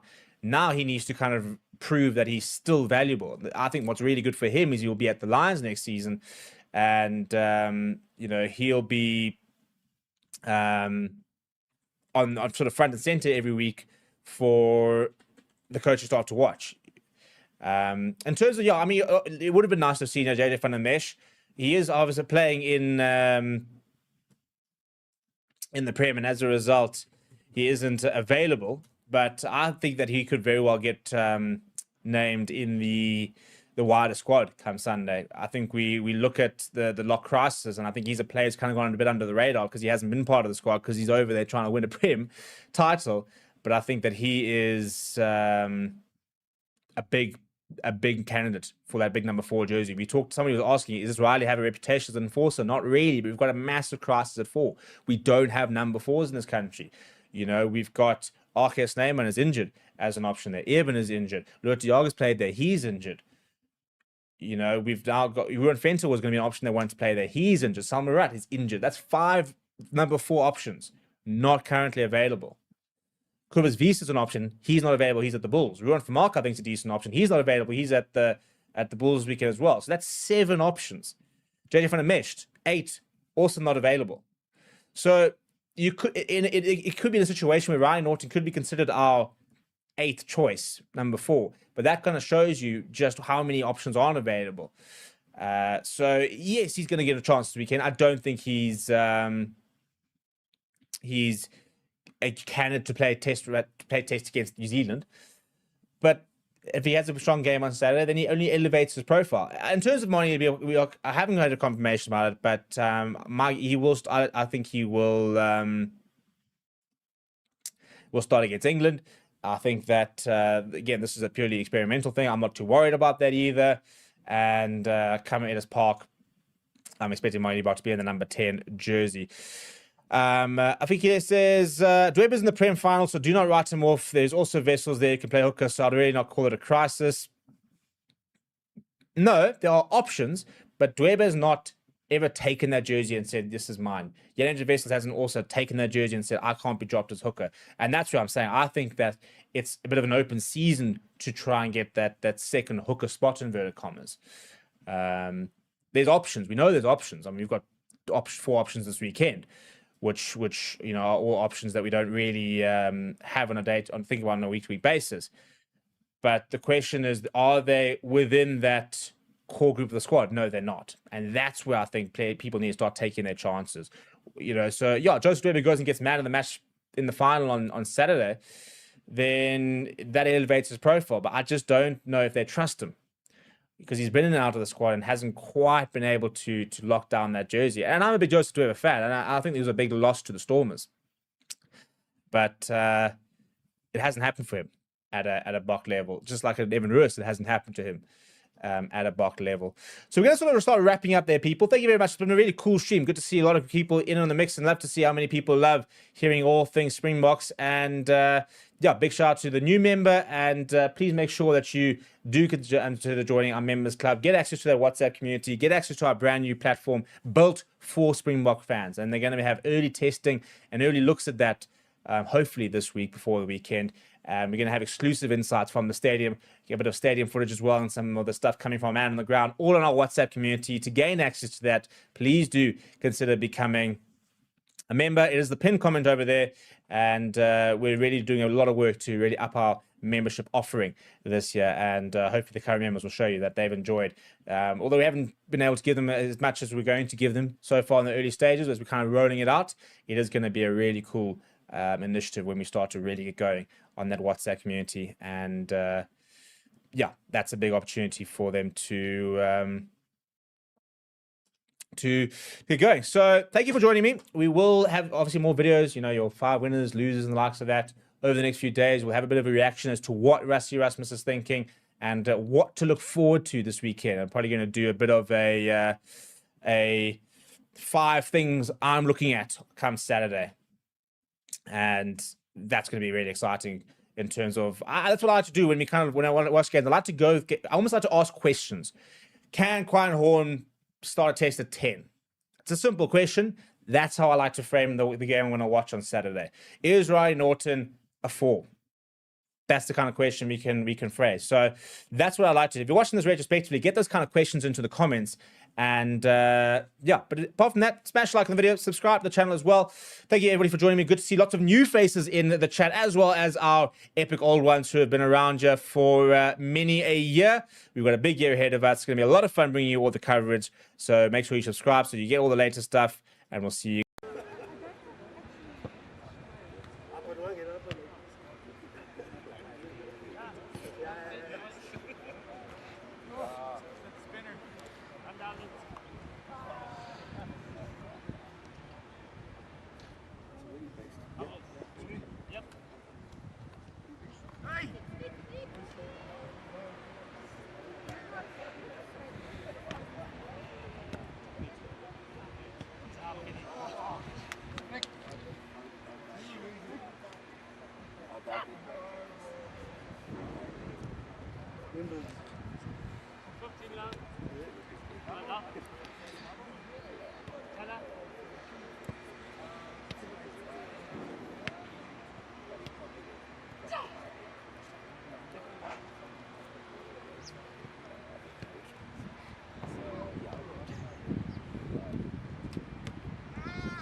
Goed zo meneer, goed zo meneer.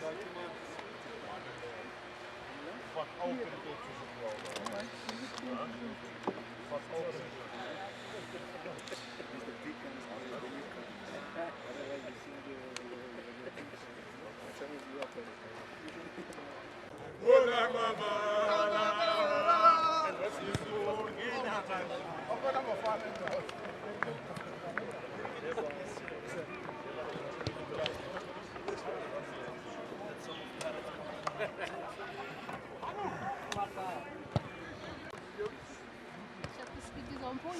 It's too high. It's too high. It's too high. It's too high. When I hate it later when I go through. Het is nou al graag, dan ga ik gewoon met goed aan terug.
can't say it.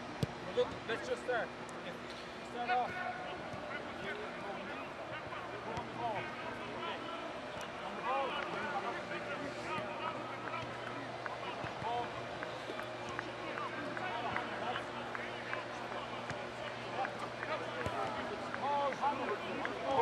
ball.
Ball.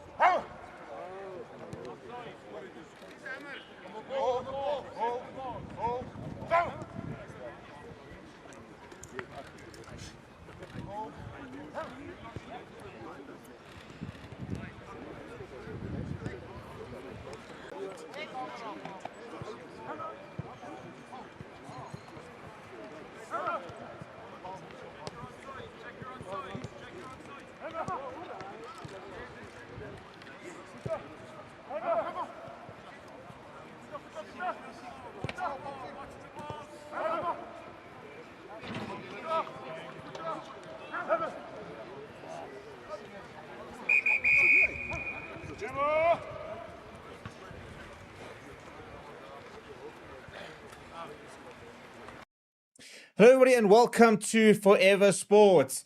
Rassie Erasmus has officially given us a big injury update ahead of the Springboks season and some very, very good news in that both Sasha Zulu and Ethan Hooker are both set to be fit for the All Blacks Greatest Rivalry Tour and are apparently going to be back 4 weeks before that first test, which puts a due date for them return from injury towards the end of July, which means they could very well feature for their franchises against the All Blacks as they build up full fitness. Other good news is that Gqeberha is set to be back, Grant Williams is fully fit, Ebenetsebeth all good. The only long-term injuries of players who they do not expect to play this year is Kwagga Smith and Gqeberha Snyman, who are both had long-term injuries. And but Rassie Erasmus said that we don't need to panic because there's not this massive injury crisis that a lot of people are speaking about. Before we get into it, please do smash a like on the video. Please do subscribe to the channel as well. So we just had our first Rassie Erasmus press conference, and he gave us a very big injury update because obviously the current videos and articles and stories are the Springbok injury crisis. You know, we were worrying about Malcolm Marx, you're worrying about Ewan Etzebeth, you're worrying about obviously your Grant Williams, Kobus Reinach is injured, Gqeberha Snyman, Kwagga Smith. So many different players who've kind of been added to this very long injury list, and we weren't quite sure what the situation is. But Rassie has given us a genuine update. And what he said, which was quite interesting, is he spoke about the fact that we need to be careful when we sort of worry about this sort of injury crisis, because he says if we look at the players who are going to be in the final sort of 23s and kind of the top 30 players, there's not that many players that are injured. And he basically said that only Gqeberha Snyman and Kwagga Smith are players who are part of the regular 23 that are not set to play a game this year. He also mentioned that Ruan Venter, interestingly enough, they were basically confirmed they were looking to try and give him game time in the number 4 jersey, and he's had a long-term injury and probably won't play this year, which is pretty heartbreaking for him when you think that we kept trying to find another option for Ewan Etzebeth, and it looks like they had said, well, that could very well be the option. So a really untimely injury for the youngster. But some further good news is that Kobus Reinach is set to be back. They said he could probably be fit for the England test, but they said they'd likely only bring him in after that. Well, they did say that I don't think they had that discussion with Kobus just yet. But Ewan Etzebeth, absolutely no issue. Malcolm Marx is fully fit. Damian Willems is fully fit. Both Ewan Etzebeth and Damian Willems did not train this morning, but that is just a precaution and because of the amount of rugby that they've played, and that just sort of being given, well, Damian more than Eben, just giving them a bit of a rest. But he mentioned obviously no Frans Maherbe, no Trevor Nyakane, Marnus van der Merwe, long-term injury. He did mention Joanna Augustus, so lots of people who are worried about him not being involved, saying that he is injured and not quite ready yet. Henke van Wyk, a player they said is not potentially going to be ready for, or potentially will be ready for the All Blacks, hopefully against for the Lions will be able to play. Interesting enough, they also name dropped Bronson Mills, who has not been part of the squad, but is injured at the moment for the Lions, and obviously has done enough to impress the Springbok management. The fact that they have kind of dropped his name in it. He mentioned that the Hendrickses aren't currently fit. But basically that there's no injury crisis, in inverted commas, and that come the All Blacks, we're expecting a pretty full contingent, and that even the England series, for example, he actually said that their worry was more about how they're going to give game time to all the different players versus worrying about all the different injuries. So, yeah, at the end of the day, Rassie Erasmus is very much not worried about the injuries at the moment and is more concerned about being able to rotate all the different players, being able to give them more game time throughout the rest of the year than anything else. So we probably just need to basically be a bit more calm and a bit less panicked. So, no Gqeberha, no Kwaggas are two big losses. I mean, that's especially when you think about impact players. Those two players coming off the bench, part of the bomb squad, are a huge loss. But it opened up opportunities. Ruben van Heerden now coming into the squad. No Salman Murat because he's out and injured. There's opportunities here. I think if you look at like a Sima Mahashe, for example, and Bartlekani, two young flanks who have really sort of taken the URC by storm in the last 6 months, gotten themselves into a Springbok squad, might get an opportunity to take on the Barbarians or Zimbabwe next week.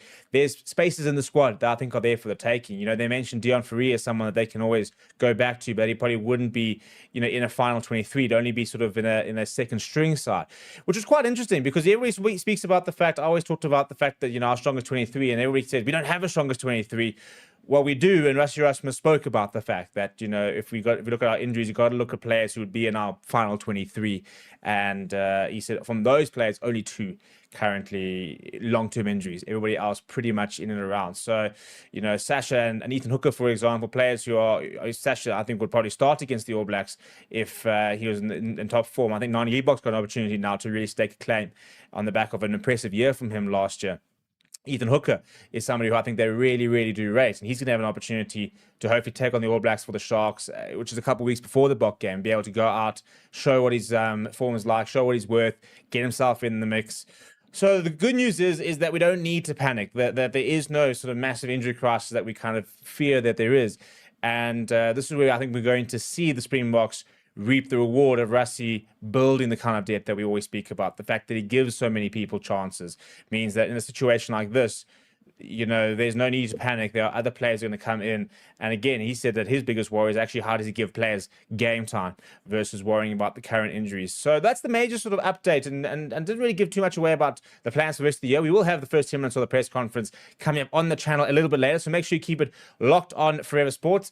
You can join the WhatsApp community as well, where you'll get first look at the press conference. So link in the description. Make sure you come and join us over there as well. Please do smash a like on the video on the way out. Please do subscribe to the channel as well. Thank you very much for watching. My name is Steve, and I'll chat to you soon.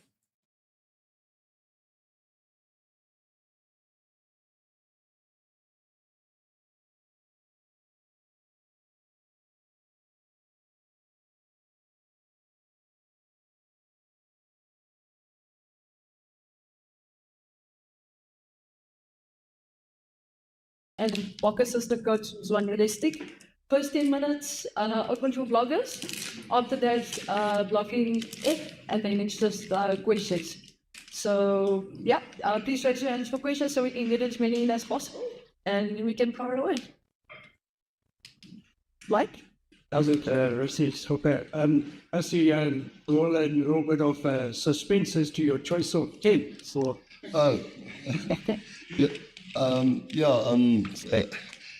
I think Mali's played a lot of rugby on that side. You know, we must see does Andre get through the game this weekend without an injury. And I think we've learned our lessons last year when we played the Barbarians over Japan, and we got an injury to Oxen chair. And we really didn't have to play Oxen in that specific game because he was match fit and everything.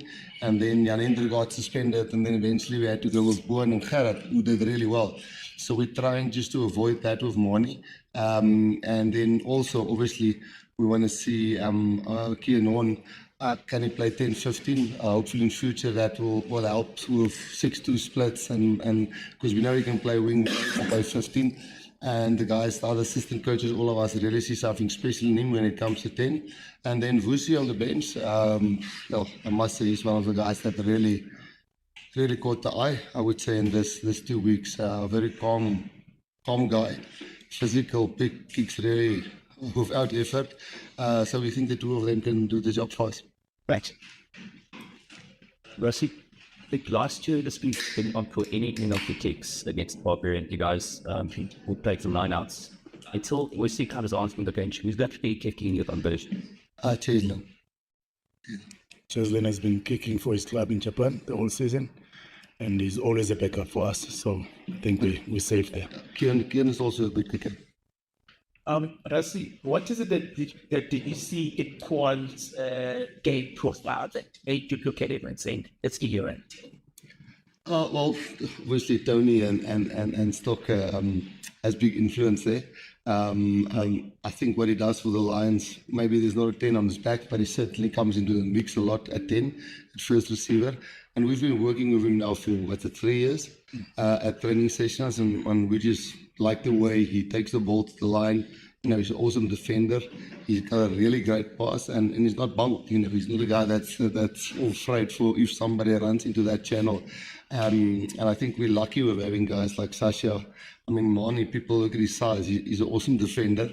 And then the same with Andre. So we'd like to keep it the same. Vusi is also a great defender.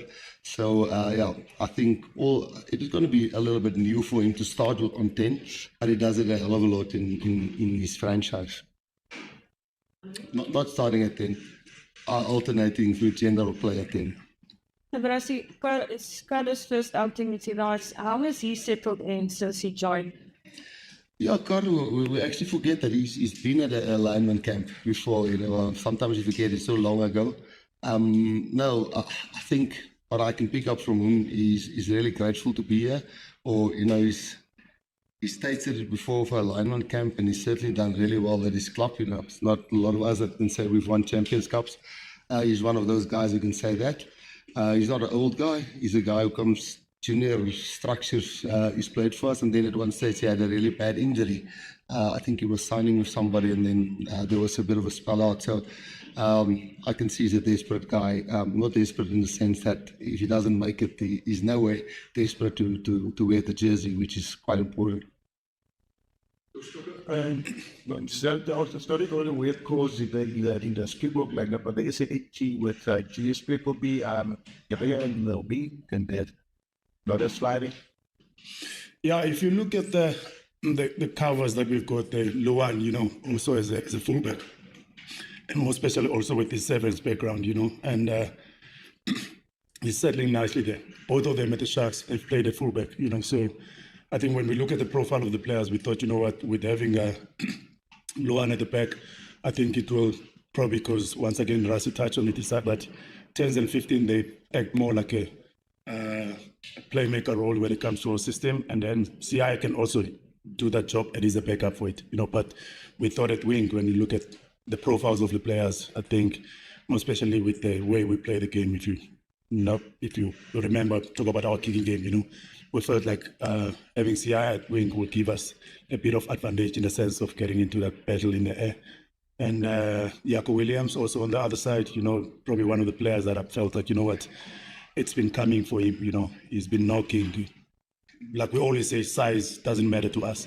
And you saw the boy when he plays for the Sharks, he's got a big heart, a massive work rate. And then if you look at the profile of the players that we've got, I'm talking about Cheslin Kobe and Ketley Arends, and when you look at the profile of Jaco Williams, he's got a potential to become almost the same as those guys in the future, But once again, like Coach Rassie said, all three of those players at the back, I think they've got a bit of good X factor, but I think the most important thing for us is we want to see the foundation if they will be able to do things the way the Springboks will do. And then once again, without forgetting their X factor, we always appreciate it. We want them to bring it, but I think the biggest test for us in this game will be probably to operate as a Springbok team. Thanks, Doctor. Quite an interesting setup here as well. I mean, the Boks have had interesting setup plannings over the years. Hello, everybody, and welcome to Forever Sports. Are we ready, people? It is Springbok season, and kickoff is just around the corner down in Gqeberha, and it is Rassie Erasmus up against Scott Robertson's Barbarians. What a game it is to start the season, and hopefully we're going to see a bit of a better display from the Barbarians side than what we saw a year ago. Maybe not quite the sort of headline names that we had a year ago, but I think overall not a bad squad. It's obviously also a very weakened Springbok squad. No overseas-based players in Europe, no Bulls players. So it's an interesting sort of mix and a couple of interesting selections as well as the fans start to pour in down in Nelson Mandela Bay Stadium. Gqeberha loves its rugby, and it's going to be a good vibe. I've watched rugby in the stadium, and it is a proper vibe. We have got just 7 minutes until kickoff. Anthem's coming up very, very shortly. People, it is time to get involved. It is time to settle in. It is time to let me know where you are watching the game from. Let's do a bit of a check-in. Let's get into the comments and let me know where you're tuning in from. Who are you supporting? What are our score predictions? Get all of that into the comments. Let's get some early cock on the block predictions over here. Chris Poseidon's coming with 27-15. Sean's coming with 43-5. Bokke going with a big win. While we saw SAA 0 Zimbabwe 14-0. That result earlier, nice to get off the mark, and didn't actually watch any of the games, to be perfectly honest. Unfortunately, I was just come off a hockey field, of all things. But nice to get a good result. Good for those players to get out there and get a run around, and the fireworks are starting in Nelson Mandela Bay Stadium, and we are going to have kickoff very, very shortly. We've seen some pretty big results over this weekend. The Bulls were obviously going down last night pretty heavily. We saw the Hurricanes hammer the Chiefs this morning in Super Rugby. Big Prem final later in Northampton Saints versus Exeter Chiefs starting in about an hour's time. So plenty of rugby on your screens, but everything is all pointed towards this match over here. And the Barbarians, well, let's go through the side, shall we? In the front row, it is Michael Viras, Elliot D, and Darcy Ray. And they'll be backed up by Franco Molina and Alex Moon in the second row. Guido Petty, good player. Next to Lachlan Bashir and Miracle Failagi. TJ Perinar, one of my all-time favorite scrum-offs. Next to Thomas Albanose, who last year, in the last couple of years, has been playing some phenomenal rugby. John van der Merwe is back in his country of birth, and he starts the way with Andrew Kellaway and Warwick Galant in what could be a very exciting back three. Andrew Kellaway in particular has got my eye. And then it's a centre pairing of Alex Nankivell and Veremi Vakatawa. Nice big centre in Vakatawa. And Nankivell is a very underrated player, I always feel. Off the bench, Leonel Oviedo, the local boy Oli Kebbel from South Africa, and then Pedro Delgado wrapping up that front row. Isaac Rodder, Liam McConnell, Santiago Arata, Harry Plummer, and Tudraki Samasamu Vodra in the number 23 jersey. So not as star-studded as sort of maybe we've seen from previous Barbarian sides where, you know, we finished at the end of the season, you kind of had lots of players, you kind of go and get a game in. Obviously, the Barbarians have had to change a bit with the way things have happened. We used to traditionally see, especially towards the end of the year, Barbarians stacked with Springboks, New Zealand players, All Blacks, you know, Australians when they finished their season. Not quite the case these days. But in terms of some score predictions over here, get them into the comments. Bjorn's gone with 18 points to 6. Adet saying is watching from Gqeberha, just down the road from the stadium. Bjorn watching from Portugal. Christmas Edna watching from the Philippines. So nice and varied with regards to everyone is watching. And watching from the UK as well. So, you know, I like to play a bit of a world bingo to sort of see where everyone's tuning in from. We usually tick off all the various different places and different continents quite quickly. We will have anthems very shortly, as well as kickoff in just 4 minutes' time. Please do smash a like on the video. Please do subscribe to the channel. Please do consider becoming a member. The pinned comment over there and support for the channel. A big shout out to all our members who make this channel tick, and a couple of new ones today. Good to see some new faces. Get yourself into the Rassie Coach's Corner over there as well with a super chat. Go and give your controversial opinion or your hot take, and you can feature in that Rassie's Coach's box that we've got on the screen over there. Well, how are we feeling, Boks fans? I think the main thing is excitement, isn't it? You know, you're not even necessarily for this match, but Boks season is here. Whenever we see the green and gold, whenever we hear, you know, the anthem being sung, Sister Bettina coming in afterwards, we just feel like life is just a little bit better. And life's always a bit better when you guys jump into the comments and engage with me and have a chat. So you've got Sean saying, watching from Moscow. You've got Mira saying, I'm currently working, but I'm tuning in all the way from Proto Glen, Soweto, all the way down the road, really from the studio here. Singapore. Now that's all the way from where we are sitting right now. And looks like very nice conditions over there. Nice and sunny in the Eastern Cape. No rain today. Hopefully conditions for some really good running rugby. And if you look at the Boks side, a couple of interesting selections from Rassie and his coaching staff. Let's go through it. So we in the front row, Oxen Chair, Andre Hugo Fenton, Carly Sadi packing down in what will be a very good scrummaging front row, in particular with Oxen Chair as well as Carly Sadi. In the second row, Riley Norton gets his first senior appearance for the Boks. Not a cap officially, but it is appearance. He'll be next to the experienced Franco Mostert. So over 80 caps between those two, with Franco Mostert, with all of them. And then it is our top and best loose trio. That is Sia Khaleesi, Pierce Steph the Toy, and Jasper Visa. Grant Williams will partner Quan Horn in one of the more interesting selections today. And in the number 10 jersey, Rassie Erasmus really looking to try and build depth. A lot of people saying on the back of what was not a great performance from Andre Pollard last night, maybe this is an opportunity for Quan Horn to really get himself into the squad moving forward if he can become a genuine option in the number 10 jersey. Although I think it's a bit of a no-win situation, because even if he plays well, some people might just say, well, it's a Barbarians game, maybe doesn't quite count. In front of him, Cheslin Colby, the two species, April Fassi, the number 15 jersey, Andre Esterhazen, the agent of chaos with Jesse Creel outside, and then off the bench, JJ Kotze, Instuko Tunu, and Zachary Portman, the reserve front row. We've then got Ben Jason Dixon, Paul De Beers, Evan Ruiz, the three forwards in a 6-2 split that features Faf de Klerk and the under-20 flower half, Vusi Moyo, on the bench as well. So it's an exciting side, nice balance of some really good youngsters in Riley Norton and Avusi Moyo getting an opportunity. Really good to see Tuko Tsunu back in the mix. Very excited to see Carly Sadi, who at one stage didn't think he was going to play rugby again. And a very cool interview coming out tomorrow, or press conference tomorrow, about his time coming back from injury. And yeah, to think about where he was and to think that now he's wearing the green and gold is a pretty remarkable story. Elsewhere, we've got somebody watching from Australia, watching from Belgium, another one from in Oz. Ricky watching from Georgia, watching from Miami. And my friends are watching VIP in the box. Must be nice. It must be nice. And Jason Freeman watching from Thailand. So I think we're across basically all 4 continents so far, with a couple from Australia. Watching for Bulawayo and Dila there. Hopefully not taking the loss too bad there for against the SAA side. The Barbarians are out, and John van der Merwe, it'll be interesting to see the reception he'll get when he gets the ball for the first time.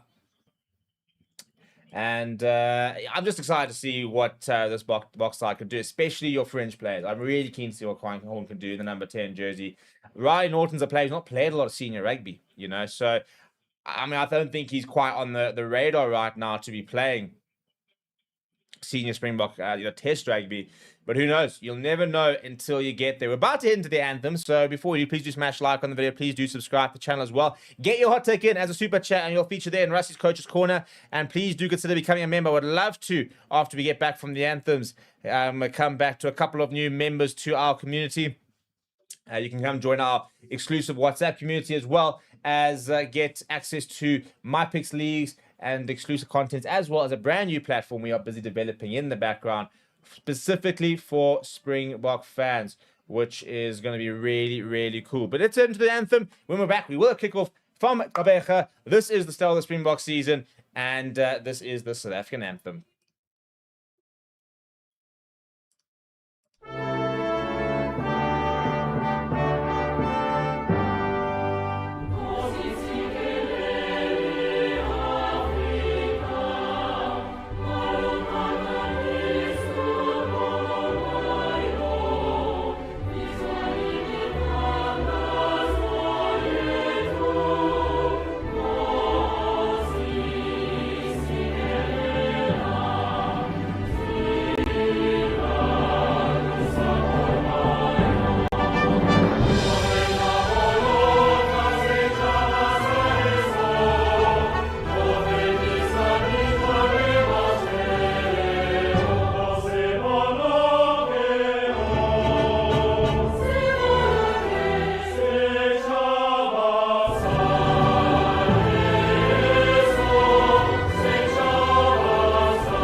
Right, anthem's done, and kickoff incoming. Morning Ferreira, by the way, man in the middle. Very rare to have a South African ref for a Springbok game, but given the fact that this is a non-test match, he has been given the go-ahead to referee. Let's hope he has a strong game.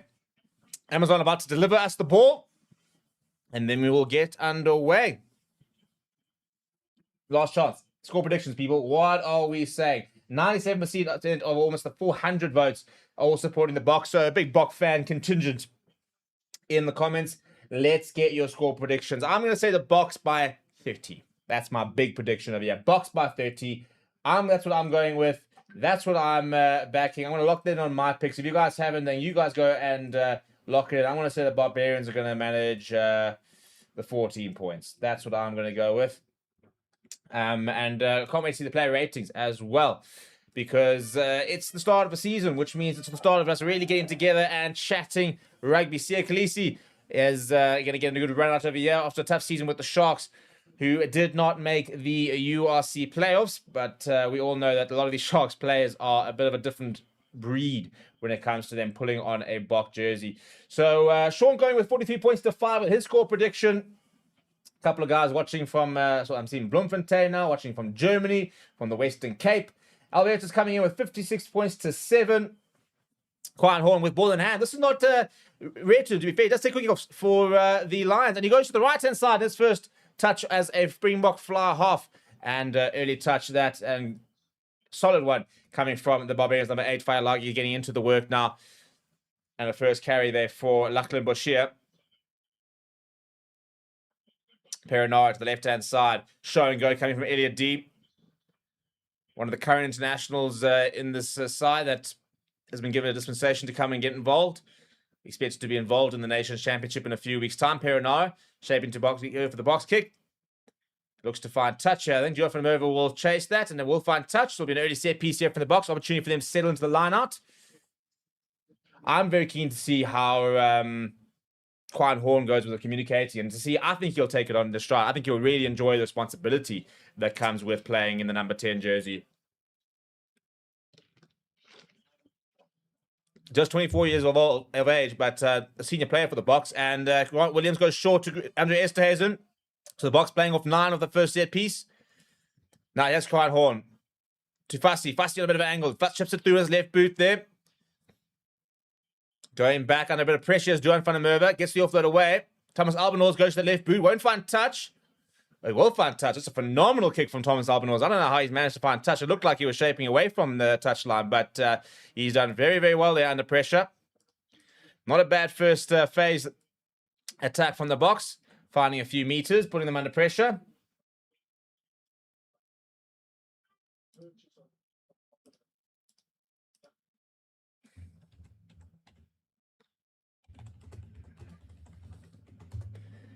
Good line this time, Ronnie Norton, and Grant Williams goes short to Siakalisi.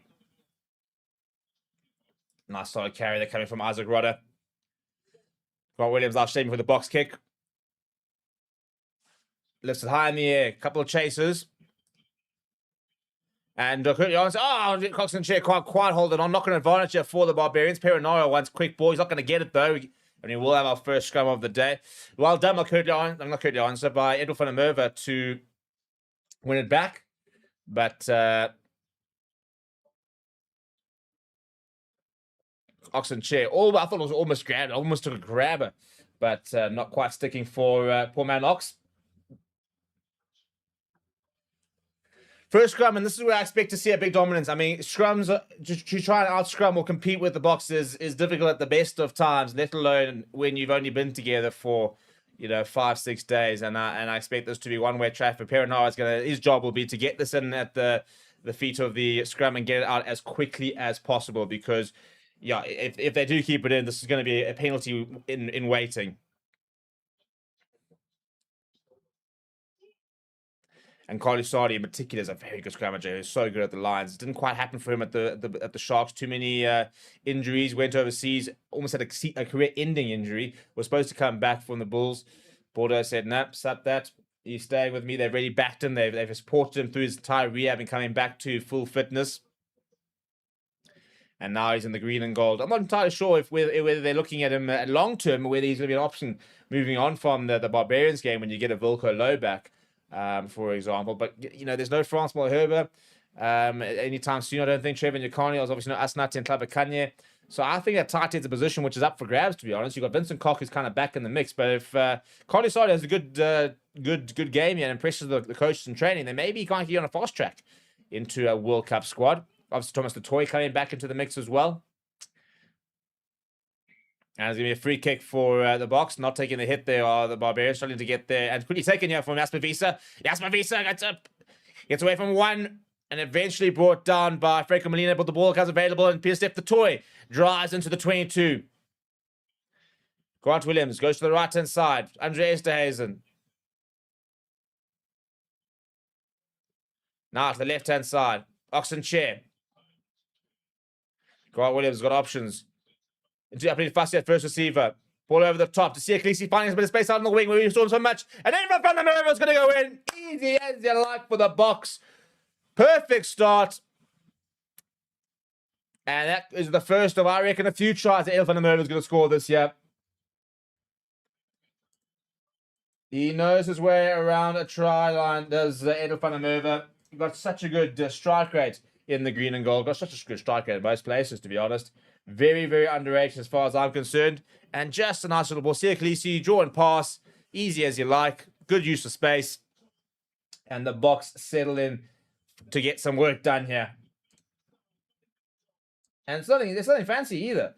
Which is good, which is quite reassuring. It's just some basics. Some nice hands, good continuity, good awareness of space. But good to get some early points. So Cheslin Colby, that's the answer to that one. All we wanted to do was going to be kicking for goals. Cheslin Colby was the obvious candidate. Has kicked for the Boks before. And right against the touchline. And I tell you what, my man has gone and struck it straight down through the poles. So 7-pointer for the Boks. And that'll be as pleasing for the Boks as the try itself.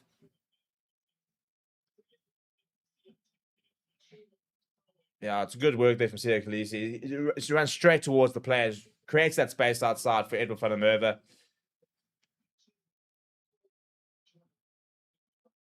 was on the score sheet a year ago against Italy for the Boks was Edel van der Merwe. Bit of a break in play. I'm not entirely sure what's happening. You're seeing a bit of a switch between the players. So Barbarians obviously a bit of a change in the way they're going to restart this. Thomas Albanose with the ball in hand. Cheslin Kolbe, I think, has lost a... Was he got a blood? Might have lost a contact lens. Or was it blood? No, it looks like blood. So just a break in play whilst they sort out that that cut from Cheslin Kolbe. Now he's all good to go. We can get going again.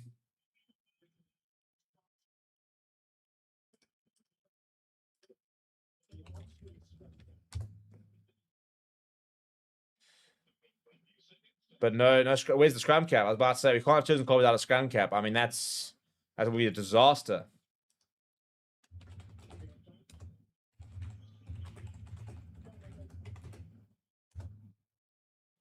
Albanose to the left-hand side.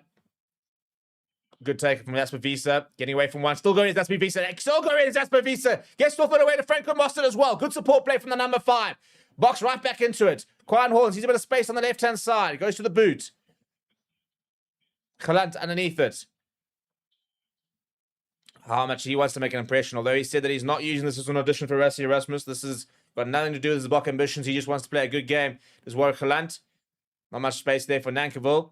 Long pass out wide. Oh, jeepers. And a huge hit there from Cheslin Kolbe. But he's been sat down by Paolagi. Ball over the top. Apalele Fassi is back. He's got quiet home for company. He wants to go himself as Apalele Fassi. Chip and chase. Ball over the top. Well taken by Vakatawa.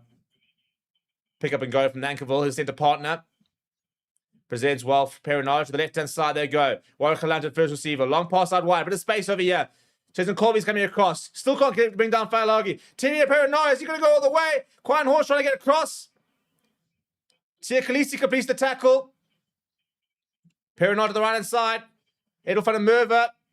After you got finished trying to get over. But the Barbarians on the front foot now. Look at you hit back. Penalty advantage for not rolling, says the referee. Isaac Rodder. Perinara, quick ball, long pass out wide, almost intercepted, and they'll go back for the penalty advantage. That's Barbarians rugby. And Cheslin Kolbe is not going to be particularly happy with the way the Paolagi has just run over him in the last couple of minutes and managed to get away from a second time. Tap and go, though. That's Barbarians rugby for you, Elliot D. Just short. Oxlade makes a big hit, but he rides it well, does D. Perinara. Paolagi up now quickly as this Tia Khaleesi and Jasper Visa. That's really good. And their balls come loose, but they've regathered and not forward, says the referee. Perinara goes to Michael Vivas. This time Riley Norton up. Nankivell. Good tackle coming from Peter Steph-Toy. Offloads to Perinara. Perinara to the left-hand side. Ball over the top, and it's coming loose, and Peter Kolbe on it. Doesn't have the pace. Albanose is tracking him. Comes inside of Cheslin Kolbe, looking for options. Decides to go to the boot. It's not quite come off like he wanted. Another, it's been charged down, and Andre Esse's come away with it. It was charged down, the kick from Lachlan Bokke. Bit sporadic at the moment. Now, Quiet Horn, options. Goes to Jesse Creel. Jesse Creel cuts inside. And wins the penalty, does Alex Nankivell. That's really good work to get over. But I'll tell you what, that's proper Barbarians rugby, just absolutely everywhere. A bit of a hack kick from Cheslin Kolbe doesn't quite work out. You've got Lachlan Bokke who then tries to kick him behind. Probably switching for the 50-22. Why not? That gets charged down. And eventually falls to Jesse Creel. And a good steal that coming from Alex Nankivell.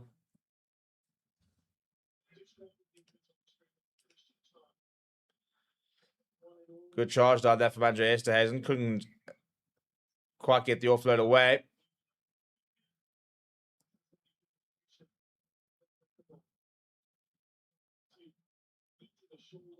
Yeah, it's good work there. PSF the toy not able to move him off the ruck. And a big welcome to our latest member there. Another break and play here. I'm not sure who's down. One of the Bokke players is down, receiving a bit of treatment.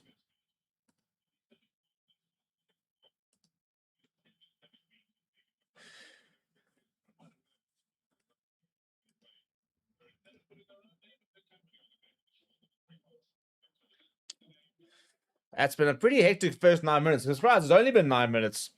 As such has been the action we've seen so far.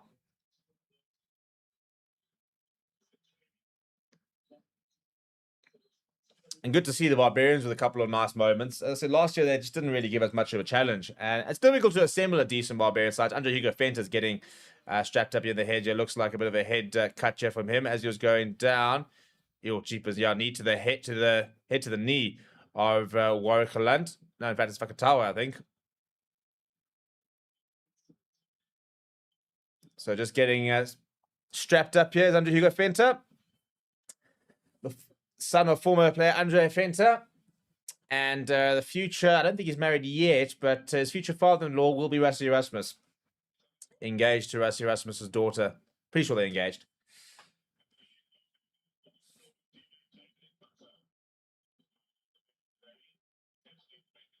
Right, and all good, and we can start with the lineup here for the Barbarians inside Bokke territory.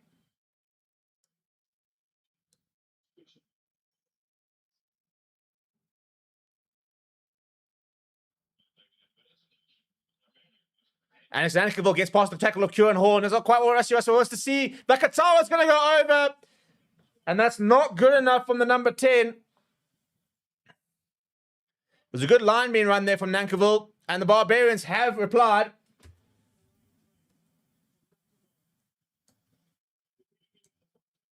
Vakatawa, what a man to try and stop.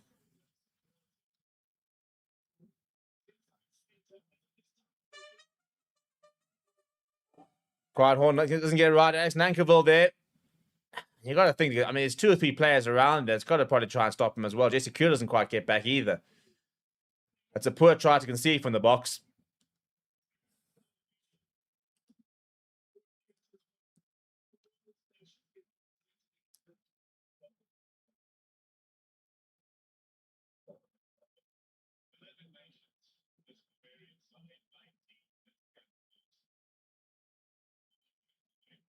Thomas Albanose with his first kick of the match.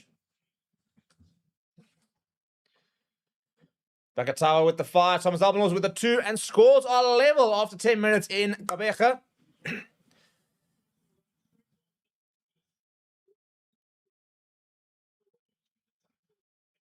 Yeah, Edwin van der Merwe is the sweeper over there. Doesn't quite manage. Yeah, no one really gets any tackles in there. So it's probably about 3 missed tackles in that mix. Jerry Flynn will be watching on, not very impressed. Now the restart. To Failagi. And available for Perinard. Perinard. Albanose, little chip over the top. And well read by Grant Williams, offloads to Jesse Creel. Jesse Creel makes a yard or 2. Grant Williams to the right-hand side. That's Pavisa. He's carried well so far. Norton. Not the best pass. Popped up by Quiet Horn. Now to Edwin van der Merwe. Up to Fassi. Peter left the toy out in the wing. Where Rassie Erasmus reckons he could play if needed. Edwin van der Merwe off the base of the rack. Grant Williams to Riley Norton. Big hit on him. Penalty advantage for the Boks. Pick up and go from Andre Gqeberha.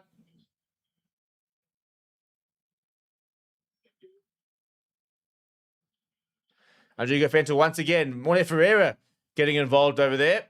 Pick up and go from Riley Norton.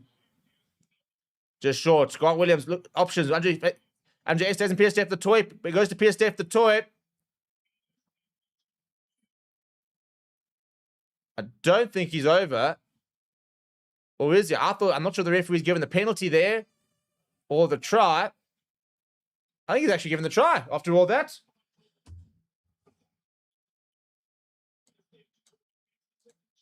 I'm not sure how he's done that. It's pretty poor defensive, it must be said.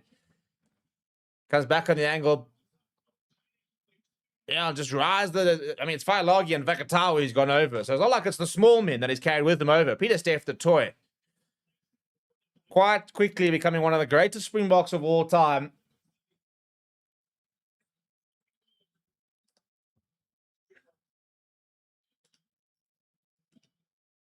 I tell you, he's been an all-timer, really. I don't know if having a check him. What if Ferreira's going to be having his mic checked? See, Khaleesi's coming to have a conversation. Obviously, I think it's a message that's come from the coaching staff. Felix Jones has had a chat to him, and now he's gone to the referee.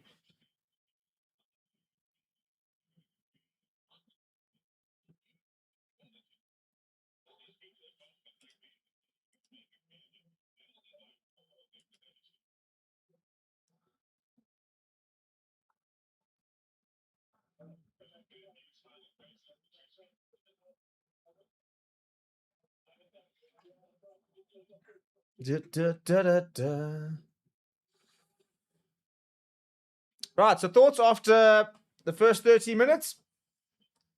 Positive start from the Boks. And I think it's going to be a high-scoring affair. Look, these games like this are often very high-scoring. Preseason games, which is what this is effectively. Defenses haven't quite got their systems ready yet. So it does tend to be relatively high-scoring. And Chesler Colby with the second kick of the match. This one right in front should have no issues with it, and does not. So 14 points, 7. The Boks restore their 7-point advantage.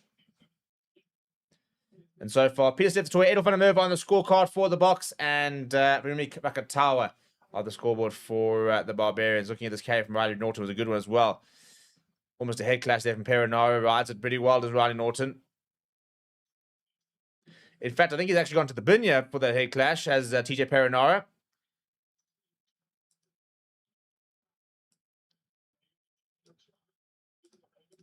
So Barbarians down to 14. Not quite what Scott Robertson would be wanting right now.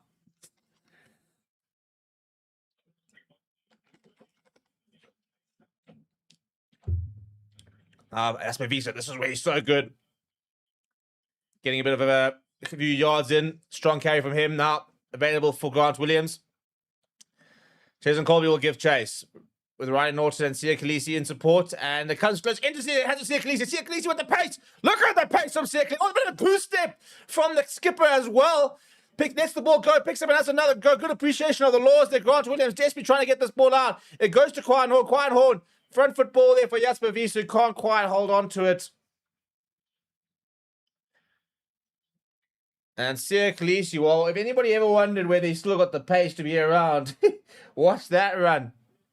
Oh, no, it's another yellow card. ×2, says the referee. Oh, dear, oh, dear, oh, dear.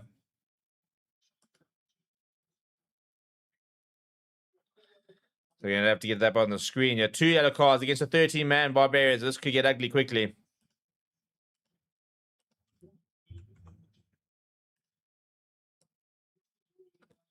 But that was an impressive turn of pace from Sia Khaleesi.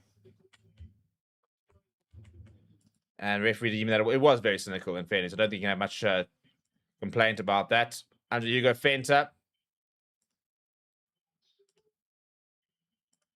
Now, Quine Horn almost through. Quine Horn just short. Always going to be a bit of a running 10 as a fullback. Long ball out wide. Edel van der Merwe dots over. Easy as you like. And that's the problem with a 13-man defense. That doesn't become particularly difficult to breach. Try number 3 for the Boks within 15 minutes. 2 yellow cards on the board for the Barbarians. And that's going to make life very, very difficult for them. It's a phenomenal pass from Grant Williams. That's Aaron Smith-like. From the base of the rug. Long pass out wide. Straight to Edel van der Merwe. It's a gorgeous pass.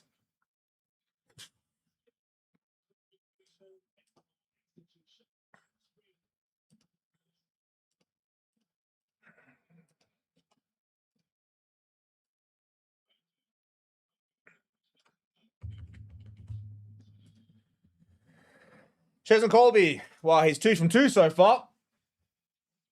Can he make a 3 from 3? I tell you what, Cheslin Colby is knocking them over for fun. I mean, we've got one wing scoring the tries. We've got the other one converting them. Of the 21 points, only 5 have been scored by our non-wings. And yet, one of them doesn't have a try to his name. Who would have thought?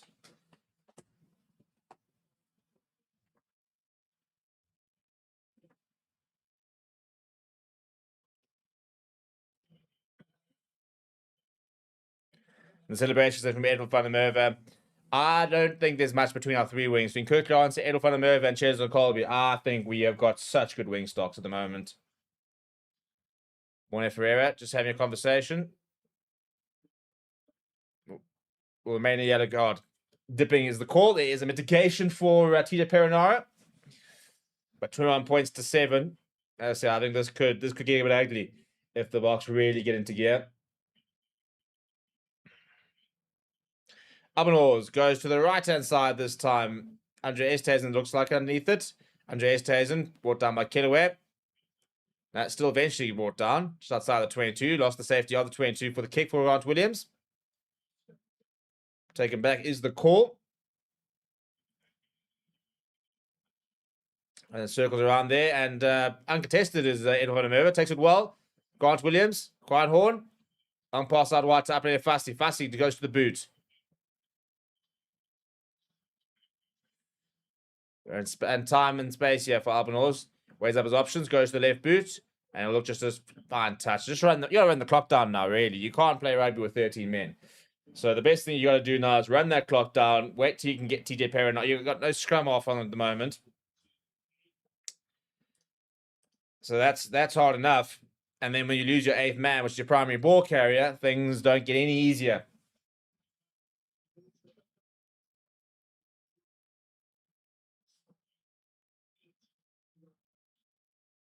The 8-9 on the bench. On the pine, 8-9 on the pine. No, and not an empty, not a full stadium, man, which is a real shame. And I think what we are seeing is the genuine effect of the ticket prices within the economy. And Watchalong with a bit of space on the right-hand side, puts that kick through, well fielded by Quiet Horn, who applies the left boot of his own. That's a huge kick. Just shy of the 22. Due in front of Merva with a bit of space. You haven't seen him really run. Quiet Horn's there. Jesse Creel completes the tackle.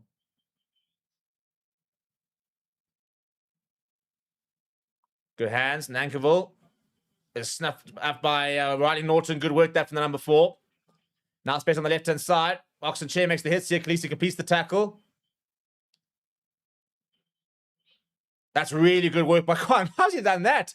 Jesse Creel's made the tackle, and there was a attempted pass. And Kwan Hall's managed to basically tap it back and then get it. Now face for Abdullah Fassi with men outside him as well. He holds the ball, looking for the offload. Oh, can't quite find it. And everybody leaves it behind. Abdullah Fassi eventually comes back and picks it up again. He dabs it ahead and will go into touch. Probably needs to play it a bit earlier. He has 3 options outside him. He'll be frustrated with that. You can see the frustration. So much space with the 13 men. And as players come across, he throws the dummy initially, and then the pass initially isn't good enough to Andre Estazen. Kirsten Colby basically takes out Warwick as they both go for it. Eventually, Upleader Fassi comes back, grabs a chance to dab it in behind, but straight into touch.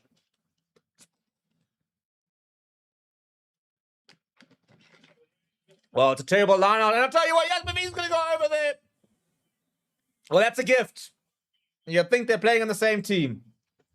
Because that's a terrible lineup from the Barbarians. Gone straight over the top, right into the hands of Jasper Wiese, who said, thank you very much. I'll take a little Christmas in July, Christmas present. In June even. And that's try number 4.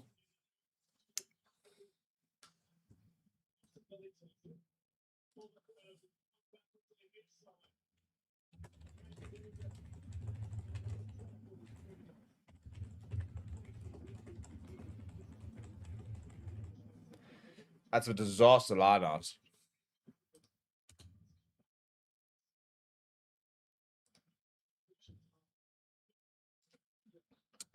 $26 points to 7, and we haven't even gotten to 20 minutes. Cheslin Colby, well, he's 3 from 3. Can the man make it 4 from 4? And the answer is, drum roll, yes, he can. Or has he? Yeah, no issue. 4 from 4, Cheslin Colby. What that does for selection, by the way, is massive. Absolutely massive.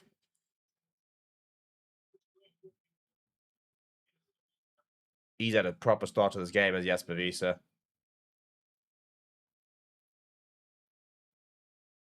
He can barely believe it as he's having a laugh with Franco Mostert. I mean, literally, ball's thrown straight up to the top, and he said, oh, thanks. And just ran a good line. But the only thing he had to do is catch it and run a decent line. And that's exactly what my man did. But yeah, it's not a full stadium. And that's not down to the lack of rugby support down in Gqeberha. And I think that is a very, very scary indictment on the, oh, that's not a good take there for Jessica Creel. Ball cuts back into Michael Vivas.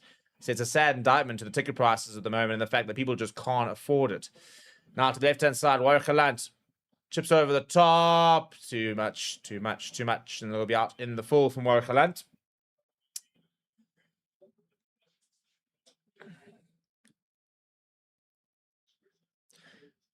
It's actually knocked out of the. Jessica's had a bit of a tough time there. He's gone up. The ball's been knocked out of his hands by Gqeberha. He's in collider with Riley Norton, being taken by both sides there.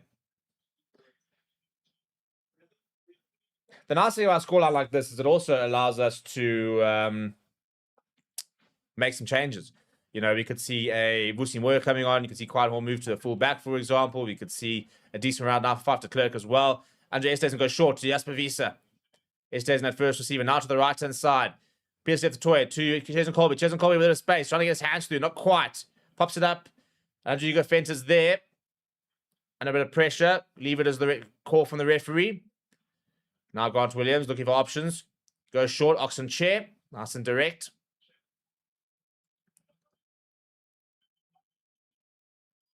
Grant Williams shaping for the box kick here. Lifts it high. Chesden Colby will give chase. Pierce the toys around as well. Almost into the hands of Franco Mossert and knocked on by the Barbarians and then by the Boks. And this will only be our second scrum of the game, but also the Boks' first scrum. So expect to see a big shove here because we haven't been able to really lay down our marker and use our scrum as the weapon that it is so far, due to a simple lack thereof scrums. So Don Human, that's what else he said. He said, you know, we're paying you all this money and there's no scrums, so we need to find a way to have some more scrums. But the other way, TJ Perina is back on the pitch, so Barbarians back to 14.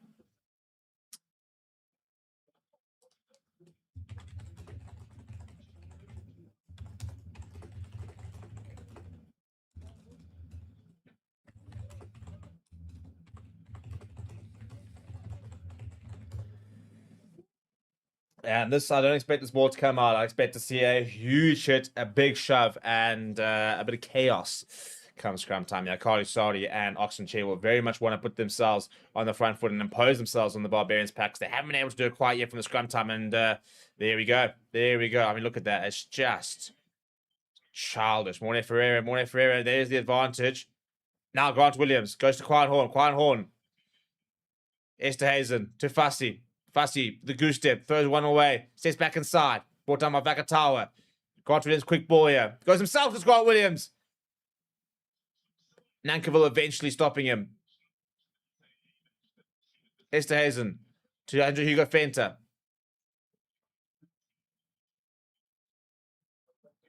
Horn, lined up by Eddie Kilaway, but he gets away from one, no one. Still got his Quiet Horn. Slippery custom at the best of times. Surprisingly slippery is Quiet Horn. Good change of pace there. Rode the hit really well and then find a bit of space. Back on the front foot here. Penalty advantage for the Boks. And Riley Norton on the angle in his first opportunity of a green and gold. The SA under 20 current reigning champion gets his first try. And that'll be a nice moment for Quiet Horn, who after that missed tackle that led to the Barbarians' first try would have been feeling a bit under pressure, but that's a really good moment. Rode the hit really well from Kelaway. I might have to actually have looked to see if it's a bit high. But he bounces off, then says thanks. Bang, 1. Bang, 2.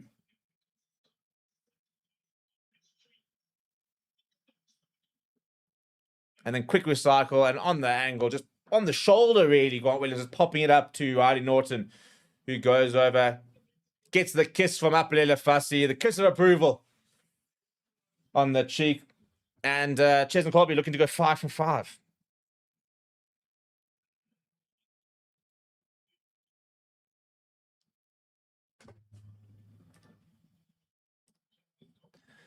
And no issues there. Chesney Colby goes 6 from 6. I mean 5 from 5. He was 4 from 4. Now it's 5 from 5. So deaf from Grant Williams. Shapes it for the touch and then just pops it up. Coming around the corner was Riley Norton.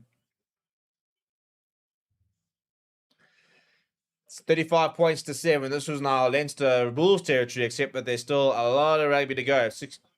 55 minutes of it even.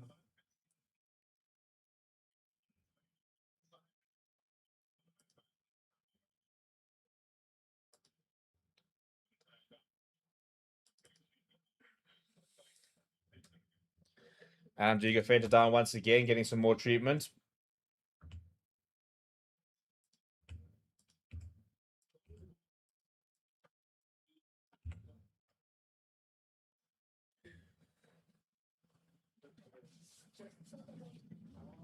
So we haven't quite gotten the game that we were hoping the Barbarians were going to give for us so far. It's not been it's been pretty one-way traffic, and I don't really see much changing here because our bench only really gets stronger, to be brutally honest.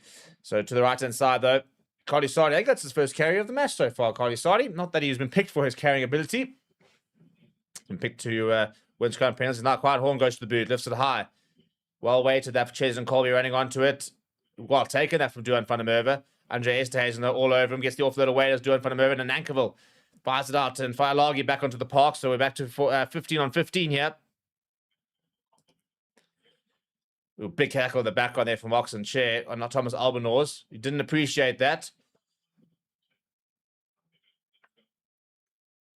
Oxen Chair's ripped it! Ah, he's been legally so, says the referee, saying the tackle had been completed. Oxchair is a little bit maybe overzealous after that hit on Thomas Albanose. I'm hoping you'll get a bit of a replay because he absolutely hammered him.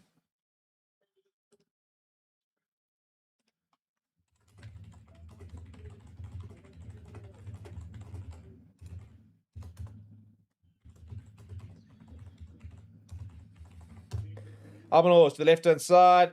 Good kick that from him. Are we going to see the replay? Are we...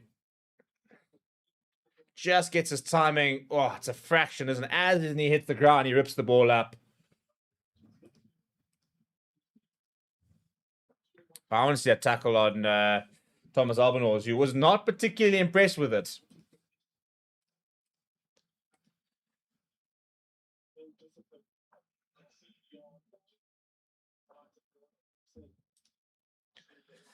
Right, Rodder. Can the Barbarians... Oh, got over the top there. And we're going to take it back there. Referee, not quite ready. The broadcasters weren't ready. We weren't ready for it.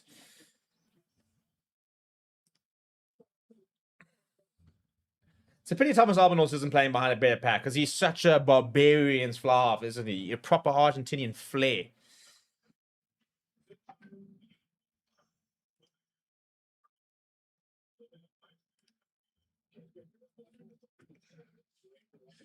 Back to excuses the referee. So we're going to have a scrum here. Well, that's worked out nicely.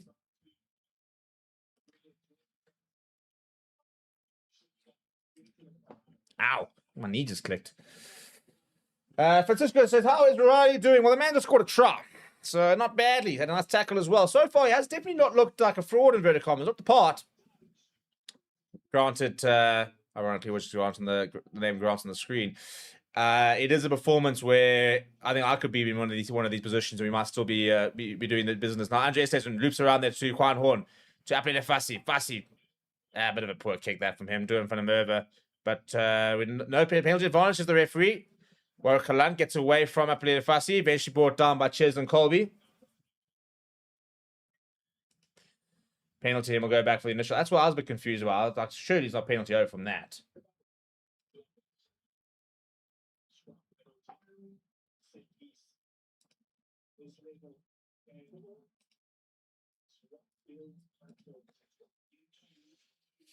African daughters, I'm in Nelson Mandela Bay watching the game here. Lovely, no queues for beer. Well, that's because everyone's in the stadium, my man. But in fairness, the ticket price is now the price of about 40 beers. So, and a beer is cheaper than petrol. So that's what we've got to commit to. It is the time of beer. I don't know if it ever wasn't the time of beer, in fairness. The Eastern Cape. Oh, the Eastern Cape has my heart. Going there later this year. So excited. The hidden gem of South Africa. That province.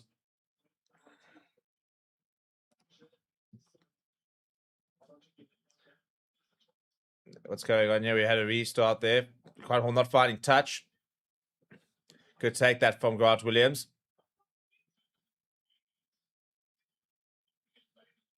Riley Norton now pops it up to Andrew Hugo Fenter. To see Khaleesi out on the wing. See Khaleesi comes back inside. Brought down by his opposite number. Good work that from Guido Petty. Carly Sardi. Ball available. Grant Williams. Slowing things down. Going to the boot. Going to find a Merva. Was well taken by Thomas Albanose in the end. Good contest. Ball available for Perinara. Now Warwick Land throws that big dummy of his. No one quite buying it this time. Perinara. Nankiville. Falagi. Brought down by Riley Norton. Getting some good work here, Riley Norton. Perinara. Albanose. Space out wide. Then he gets away from this. Andrew Kill away from one. Ball back inside. Knock on is the call from the referee. Knock on advantage for the Barbarians. Albanose is going to continue playing though. With a bit of space. And Grant Williams has to come across to make the tackle. Pick up and go. Perinara. Brought down by Edel van der Merwe. Good continuity this from the Barbarians. And that's a great line being run by Duan van der Merwe. Brought down by a combination of Grant Williams. Oh, and then the offload not quite going to hand. Quine Horn doing enough to interfere there. I tell you what, Quine Horn's having an interesting game because he's made a couple of mistakes in the flower half point of view, but he's also had some really good interventions. Grant Williams is going to get the yellow card here for being offside, I think. I don't think it was that tackle. I think it was actually the initial one that was the issue. That's what the referee said is offside here as well. Apparently my stress levels are too high at the moment, so I'm going to have to just cool it down, apparently. Stress levels. What's this stress about? We're up 35-7. Life is good.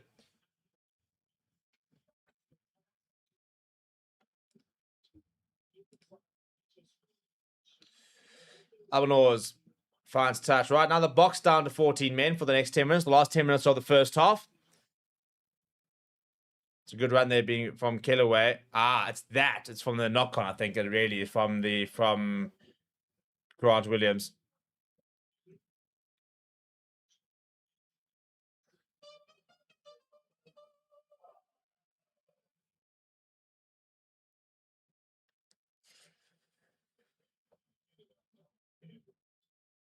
And not quite getting there is Riley Norton. The change of angle, from the Barbarians going with the rolling maul. And it's to break it down. They're still going forward. There's the rolling maul penalty advantage from the referee. Are they going to get over? And do they have grounding? I don't think so. Is the ball available? I think that's the Rhino logo. Yep, there it is. And, he has scored. He has scored. The Barbarians do strike back. Well, I said it's going to be a high-scoring game, and so far, very much proving to be the case. And it's Franco Molina who basically just grabbed and down Ryan Norton there, not able to prevent him from doing so. It's opposite number.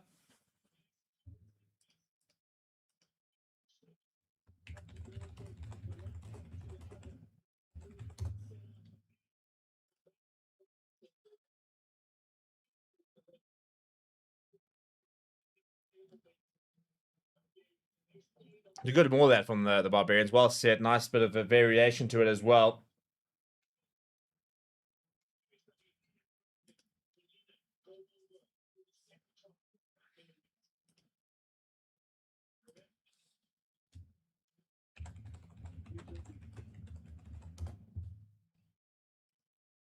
Thomas Albanose. And he's also 2 from 2. That has been a missed kick. Not a conversion or penalty so far in the almost 50 points that have been scored in this first half. It's just a pick up and go, really. So difficult to stop that unless you got your hands ready for the kind of try and get your hands behind underneath there.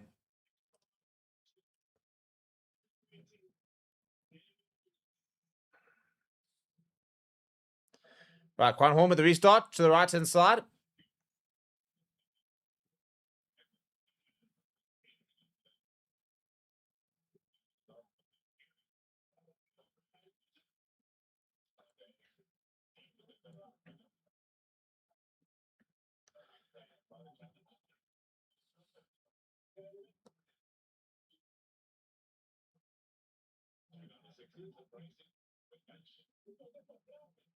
Backwards off black as the call from the referee from the up and under from Perinara. Long pass out wide on the bounce to Nankiville.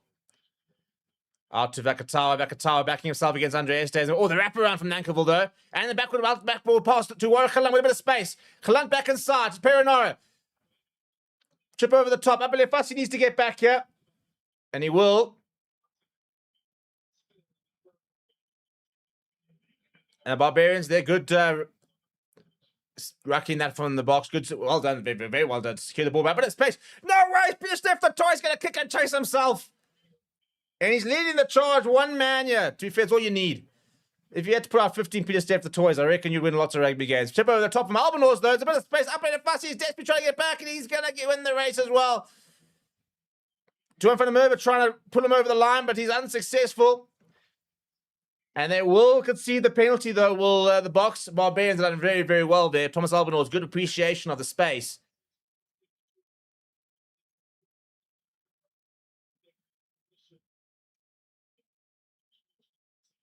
And Barbarian shaping to take the quick tap here.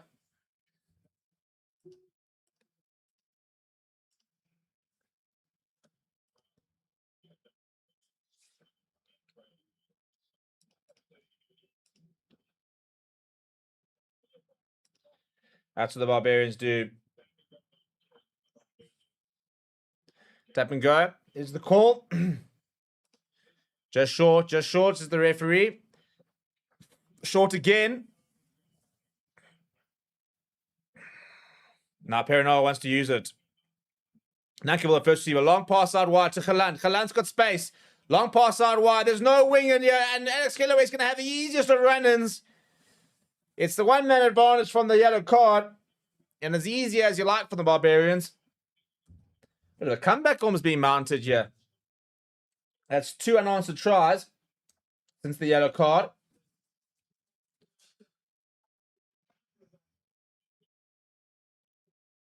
I mean, it's 2 passes that they've managed to get from the left-hand side all the way to the right-hand side to Kilaway, and it's literally just that extra player. It's a good pass that from Galant, good pass from Perinawa as well.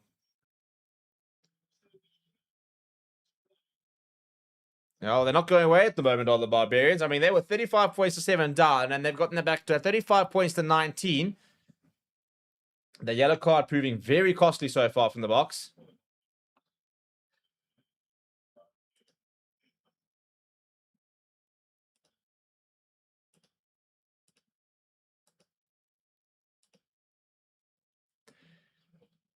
And Albanese, well, that's the first kick missed of the match, and it'll remain 35 points to 19.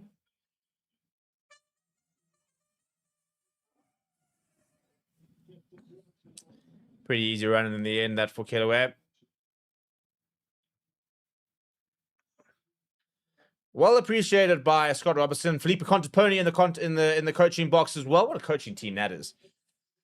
Contaponi not even bothering with any sort of Argentine things at the moment. He knows that all his players are still involved in Europe. So he's got the week to go and do Barbarians things. Oh, it's almost a breakthrough there. Ball's coming loose. Picked up by Michael Vivas. Hands here. Warwick Galant with a bit of space. Warwick Galant puts on the pace. Long pass out wide. Vakatawa steps aside of Cheslin Colby. And Perinawa is going to go the length of the field. Well, that's 3 unanswered tries, and that is Barbarians rugby at its absolute best.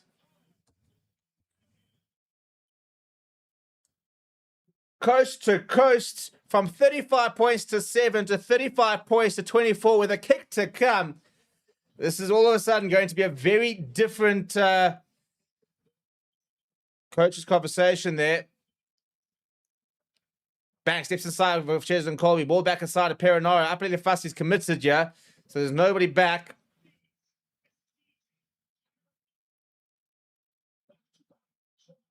Andrew Kilaway was there around as well, so we had options.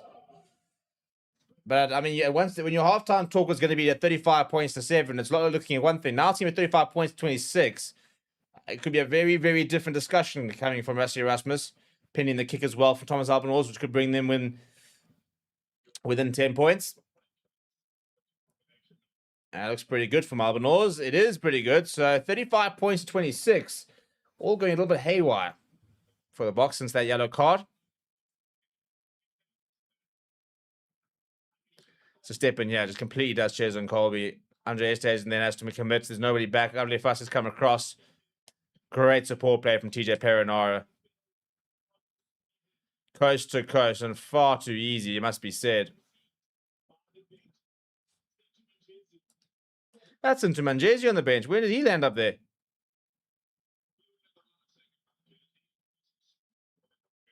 That's what they're just saying there. Oh, no, that's a pretty poor pass. Andre Estes hasn't come away with it.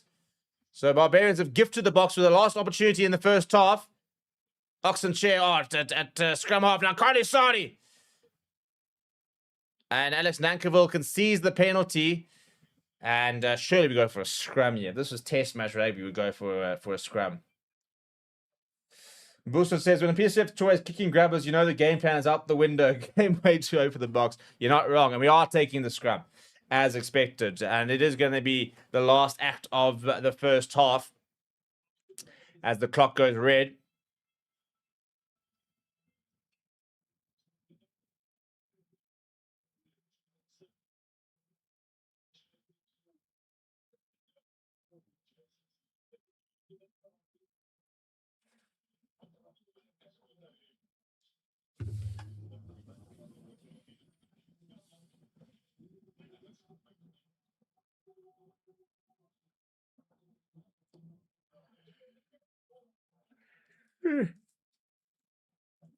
Right, so last opportunity here for the Boks. Hopefully, I hit back with the try there. And Cheslin Colby filling in at scrum half at the moment with the yellow card to guard Williams.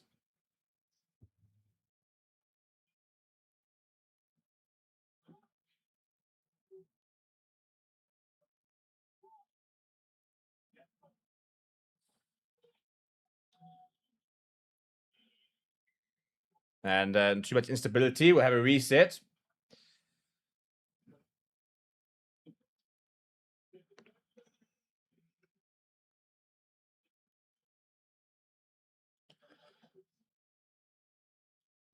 Cheslin Colby going back to get the call. I mean, surely the call is we're going to scrum this over the line. That is the only call.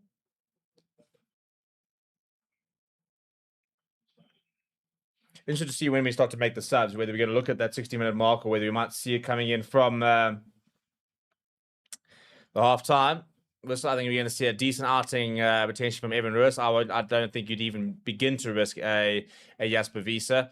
I would take off... I can't really take off my centers, I guess, but I wouldn't mind seeing them being wrapped up in a bit of cotton wool. But yeah, I would put on Paul de Villiers for Sia Khaleesi, nice and early. I'd put on Evan Roos for Jasper Visa, nice and early. Oh, look at that. That's a big scrum. There's a big scrum. Ball available for Cheslin Colby on penalty advantage. He goes to the right-hand side. And Cheslin Colby's going to go himself here. And Cheslin Colby, I think, has been held up. Or has he? Well, they thought it was going to be held up, but I think it's been given. He has indeed. I mean, the referee blew like 45 different whistles, which is usually a sign of the try not being scored. But it has been awarded. And the Boks will finish with a bit of a flourish in the. And I mean, imagine seeing Cheslin Colby like gripping the ball from the scrum and then kind of floating around and waiting to make a big decision. I mean, it's quite a scary prospect. Not that Grant Williams isn't, but bang, gets away from Thomas Albanose, throws the dummy. Yeah, there we go. Gets the. I thought it Alex Nankivell at that angle, quite clearly grounded. I think that's where the referee got the call from the touch judge. From our angle, we couldn't quite see the grounding, but very clearly grounded. And now Cheslin Colby to convert his own try. So far, 5 from 5. It's 10 points, 15 points to match so far from Cheslin Colby. Just to make it 17. It'll be a pretty impressive half if he slots this. He is human after all.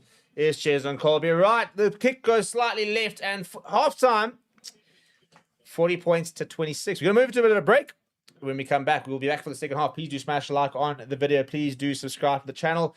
And please do consider becoming a member and joining our WhatsApp community and the likes of that down in the comments, the pinned comment, as well as in the description. And we'll see you guys shortly after the break.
Yeah.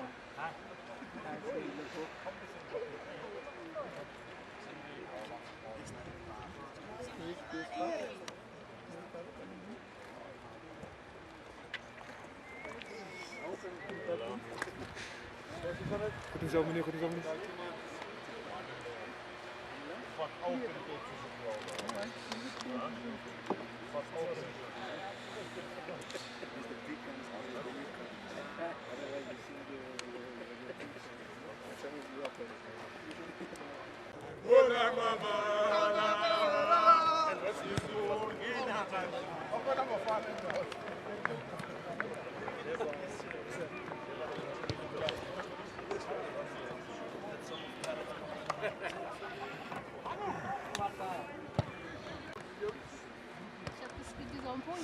It's too high. It's too high. It's too high. It's too high. I'm gonna hate it later when I go through. Het is nou al graag, dan ga ik van mijn voet aantrekken.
Look, let's just start.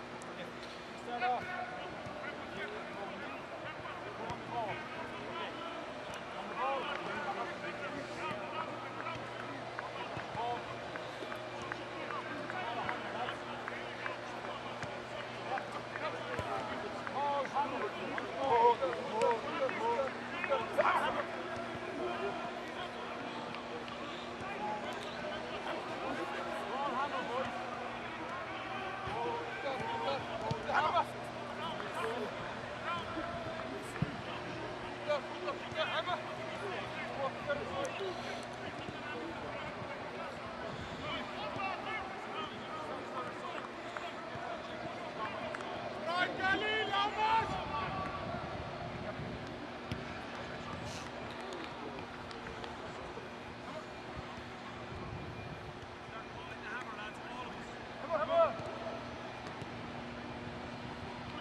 Hammer! Hold, hammer!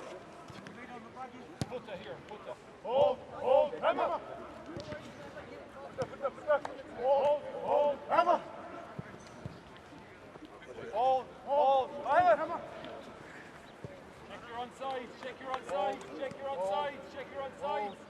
Hold. Put the hold, hold, hammer. Put the hold,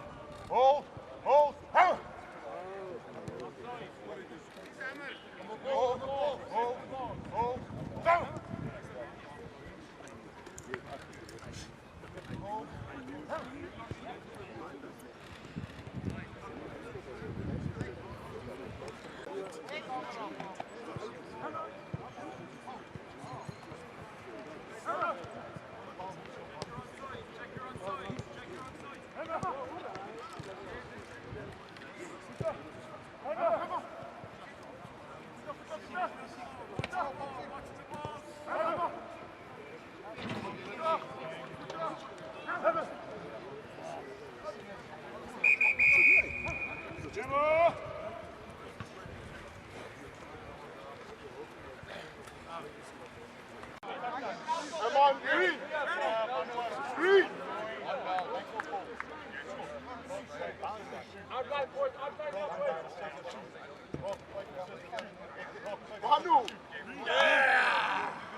Ball's only allowed bounce once in your half. You can touch the ball as many times in the air as you want. You can get it back over. Bounce twice in your half. Someone gets eliminated. As you get eliminated, the team that wins is the team that's got people left. Not 5 0. Yes, you won the toss. Okay, here we go.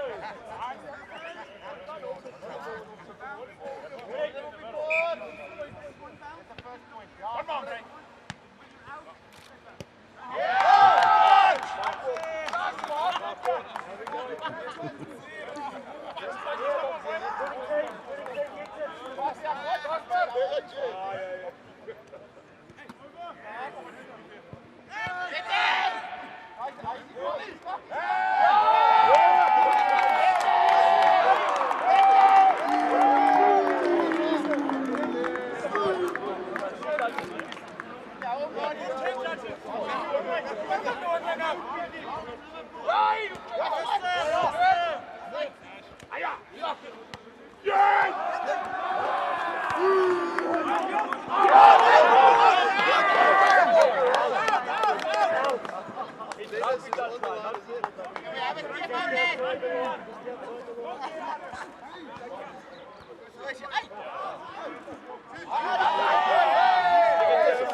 And we're back for the second half, and it's not a good start to the second half, with the Barbarians winning back their kickoff, and the Boks, well, they raced to a 35-7 point lead, and then allowed the Barbarians to come back into the action and scored a try just for half time, just to kind of get sort of establish themselves on top. So 40 points, currently the lead. Grant Williams back on the park, so a 15-man contingent here for the Boks. And from the looks of it, no changes as of yet. Up Rassie right up against the touchline. Has managed to keep it inside, but there's not much of a chase over here. Boks need to sort the defensive line as Vakatawa, in fact, Warwick Lunt, goes short and you kill away. Tell you what, he's had a very good game so far as Warwick Lunt, but he's made for Barbarians Rugby, isn't it? Off the cuff. And it's a good read that coming from that Peter Step the toy. Michael Vivas now brought down by Riley Norton. Albanose, not too many options. Dabs in behind. Grant Williams is there. Goes to Quine Horn. He's to find a good kick. He's turned Albanose. So it's essentially a large boot as Quine Horn. Now back to Warwick Lunt. To Duan van der Merwe. Duan van der Merwe very rarely kicks. He's a man that runs. He's running to Peter Step the toy after getting away from a couple, but he gets away to get away. Get away now, a bit of space. Jesse Creel looking to reel him in. Jesse Creel does reel him in. Ball available for Perenara. Caught on the ball there by Apre Fassi. And legally so, says the referee. Is there a turnover in there? There is indeed. Apre Fassi's done brilliantly there. Grant Williams down to the left-hand side. Esterhazen goes to Khaleesi. To Edel van der Merwe. He's got Quine Hall for company. Edel van der Merwe's pinned his ears back. He's off. Look at the pace. Edel van der Merwe's going to go for the hat-trick. Goodness me. Does he not need any support? Edel van der Merwe has just gashed the Barbarians. And I think Quine Hall knew. My man got into space. I suppose, to be fair, they've played together for many a year and said, cool, well, the man's away. And away he was. Goodness me. Hat-trick try from Edwin van der Merwe. The best of the lot so far. He hasn't had to work particularly hard for the first two. Great read that from Apre Fassi defensively. Andre Esterhazen just sucks him up and then space out wide and bang. There's no wing. And yeah, the pace there from him. Thomas Albanor is going to only watch as he goes over. Brilliant counter-attack that. Perfect start for the Boks. And a hat-trick for the man in the number 11 jersey. Injuries have hampered his Springbok career so far.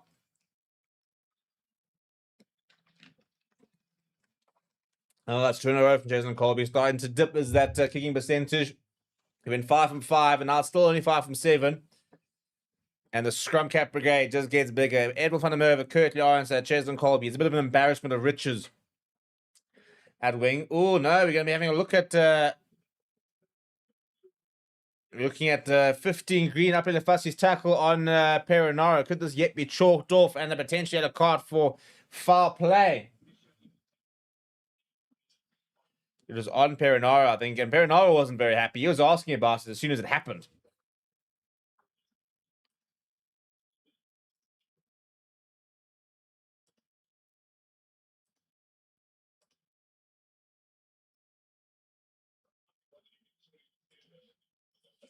Well, let's see what Morne Ferreira has to say. The TMO's asked him to have a look, so this try could yet get chalked off. Maybe not a hat-trick so far for Edwin van der Merwe. I'll tell you what, he's very, very high as Apre Fassi, and this will be the angle to watch. Does he? Oh, no, yeah, that's going to be a yellow card. That's going to be a try chalked off. And that's going to be a bunker review. Apre Fassi coming into the tackle has got shoulder-to-head contact. He's very upright, is Apre Fassi. And to be honest, fair or not, it doesn't dip much. So that's going to be, I believe, chalked off. Pretty, I don't know what they'll say in terms of high degree of force, but it's definitely direct to the head.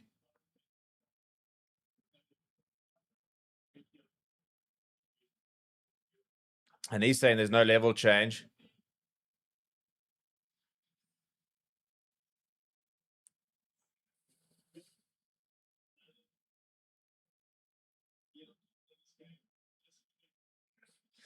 That's the 4th yellow card of the game. It's not been pretty so far. The try's going to get chalked off.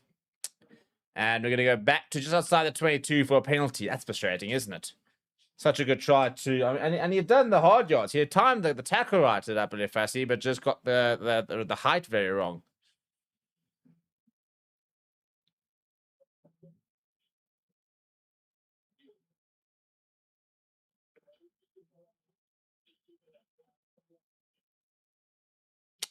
Morne Ferreira just said to Peter Perenara, he's a legend of the games. Let's watch the tone. I mean, he's a scrum off. What do you want from TJ Perenara?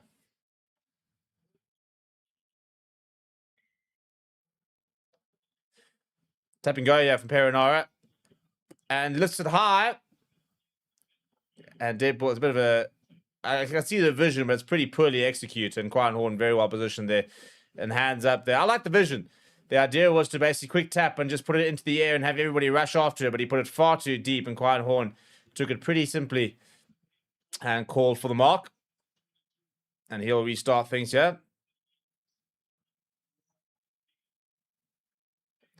It'll be a contestable for Horn. Knocked backwards to the hands of Vakatawa. Jason Colby and Andre Esterhazen completing the tackle. Up quickly is under Hugo Fenton. Nice tackle coming from Franco Mostert. Ball inside, though, to Johan van der Merwe. To the right hand side goes Perenara. Thomas Albanose now drifting. Runs into Oxen Chair, who's beginning to know him a bit and causes the knock on as well. Oxen Chair said Hazel to him earlier with a thumping tackle. And at this stage, very much 2-0 Oxen Chair.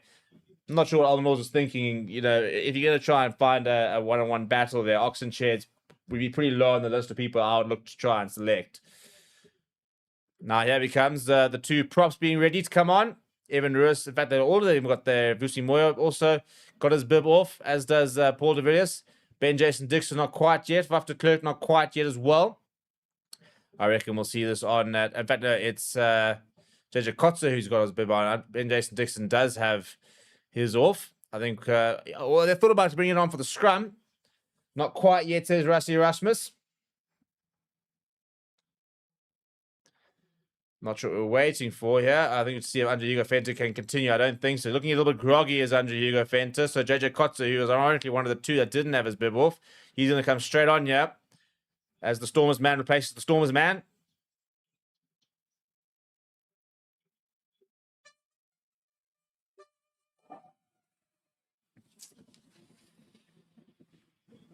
Good player, JJ Kotze. I think criminally underrated, and I personally think a move to a different union is due for him. I think if he were to go to a union where he can be the starter and get a bit more regular game time, I think he's very, very good.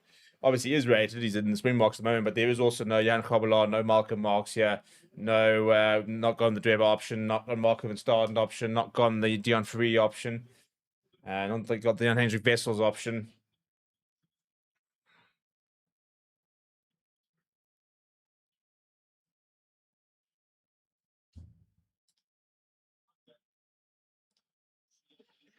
Well, it's a big hit.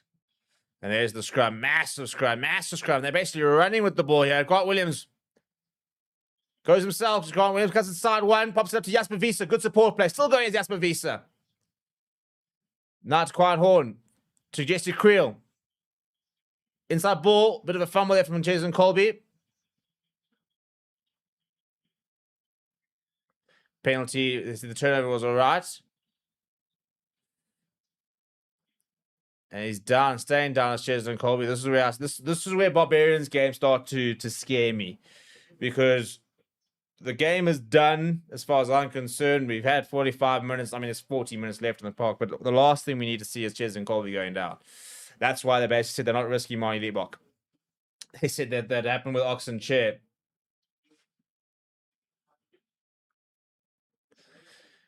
And Oxen Chair played that Barbarians game last year, and we basically lost him for half the season. In fact, I think more than half the season.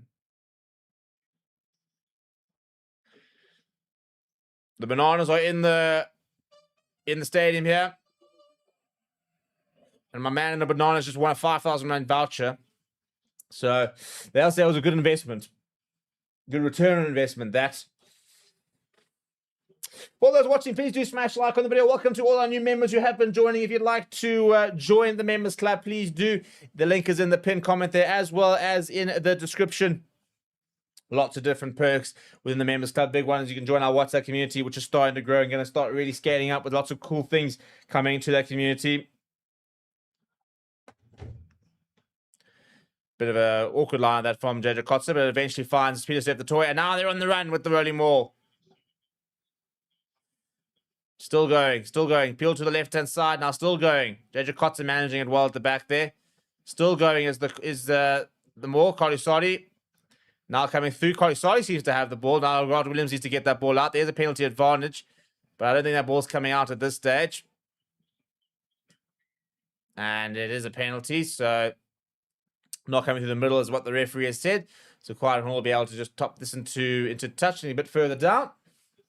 What are the thoughts of the Quiet Horn number 10 experiment? He's had some good moments and some not great moments, to be honest. I think so far he obviously missed that first tackle, didn't find touch. Those are the two bad moments, but that's pretty much it, to be honest. He's had some very good covering moments. Ironically, well, not ironically, but kind of makes sense. The best moments he had have been kind of more fullback type of contributions. Defensively, he had a really nice run earlier as well. Right, so Paul de Villiers onto the park, and we'll replace Sia Khaleesi. Peter Steph the toy not being risked, and neither is looks like Jasper Visa. So yeah, get those three off Zachary Porthan and Oxen Chair's gotten through the game, which is good to see. And Franco Mostert takes it well. Now looking for the Rolling Moore once again. Brand new back row, brand new front row. Just the two locks remain. And they're just short penalty advantage. JJ Kotze's got the ball, but he's going to be able to drag over. He is indeed. And the Boks will get their second try of the half.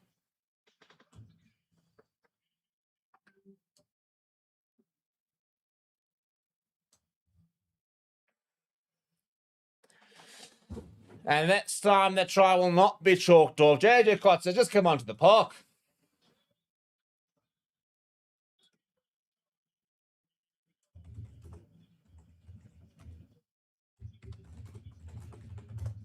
And it's the set piece at the moment. I mean, they've got the dominance, so it's probably more surprising we haven't really done a bit more of that. But with 14 men, keep it nice and close. Eddie says, keep up the good work, bro. Love your channel. Well, welcome, Eddie, to the Legends Lounge, the highest tier we have in our members club. Looking forward to having you, hopefully, on the WhatsApp group. Make sure you do the form that comes with that. And we'll get you at it and some cool stuff coming up.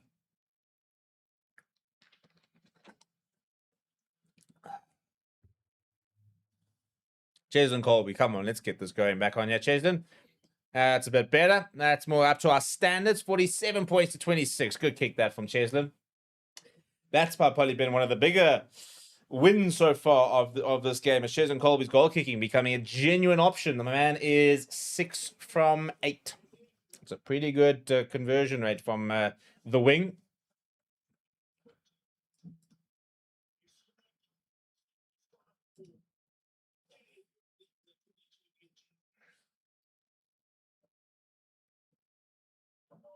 Short from Albanose. Well taken from Franco Mostert. Evan Ruiz, big opportunity for him with a half an hour to play. Shaping up for the box kick, Grant Williams. Up in the air it goes. Edel van der Merwe. Backwards off Black, says the referee. Perinara. Oh, big hit there coming on Nankiville. Vakatawa showing, Watchalong showing go. Ben Jason Dixon, well, he sees in training all the time. So he says, not today, son. You're not going to get me with that one. It's a bit like the Artist of the Year one. It's almost so bad that it's good. Perinara popping it up. And Zach Porthan takes it well. Zach Porthan into the mix. I think Zach Porthan's got an opportunity to get himself up the picking order this year. And Andre Esterhuizen with a bit of space. Evan Ruiz. Makes a yard or two. Grant Williams back to the right side. Riley Norton. And locked on in contact there from Riley Norton.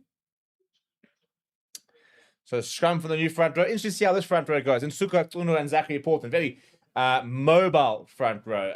I'm a big Zach Porthan fan. And I enjoy the fast tracking. I think he's got everything. I think if the scrummaging is good enough, he's a really exciting prospect because he's in the Jan Hendrik Wessels mold. He's so quick around the park, nice and physical, good athlete.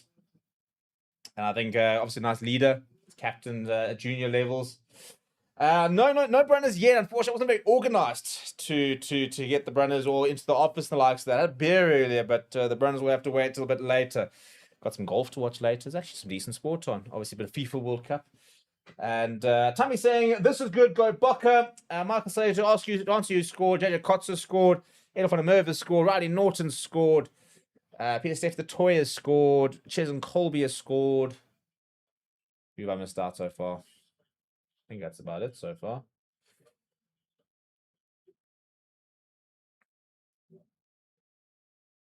Always vibes in Gqeberha, even if not full. Hopefully, that'll be a bit of a warning sign towards ticket prices that we've got to make sure we keep them accessible. We've got to make sure that rugby does not become elitist in this country from a ticketing point of view. Pop it up to Perinara. Ben Jason Dix trying to get across there. Good work that from Nankiville and Failagi. Still going. Now Perinara to the left-hand side. Riley Norton coming through. Good attack of that from Franco Mostert. Getting through quite a bit of work here as Franco Mostert. Now, a bit of out the back door pass and on the turn here. Vakatawa hands off Cheslin Colby. Vakatawa Oh, he tried to attempt about the backdoor pass himself. And I think as it come off, yeah, it has come off one of the Barbarians players, so it will be a Springbok line out. A little bit too audacious, that from Vakatawa. Jason Colby will be very tough to see the back of, if we're going to be brutally honest. There's been one too many handoffs for Port Cheslin today.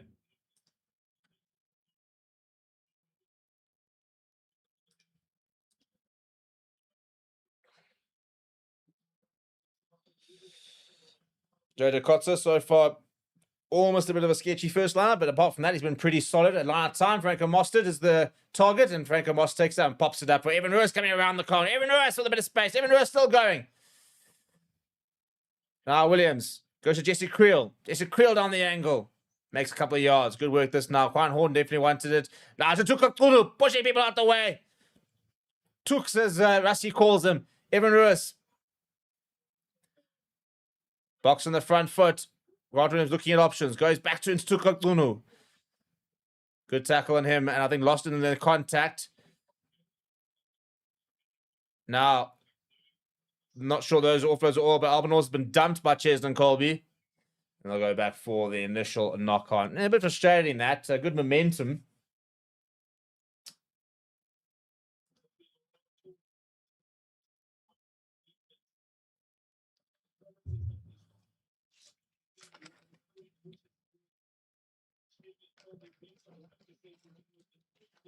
So still just under half an hour to play. We've seen all the forward replacements, I think. Yeah, 6 yeah. We have seen all the forward replacements. I haven't seen the 2 backline replacements just yet. Any big celebs? Graham Smith, Biff, in the stands over there. Corey van Zyl next to him, I think, could be. Any of the other VIPs floating around?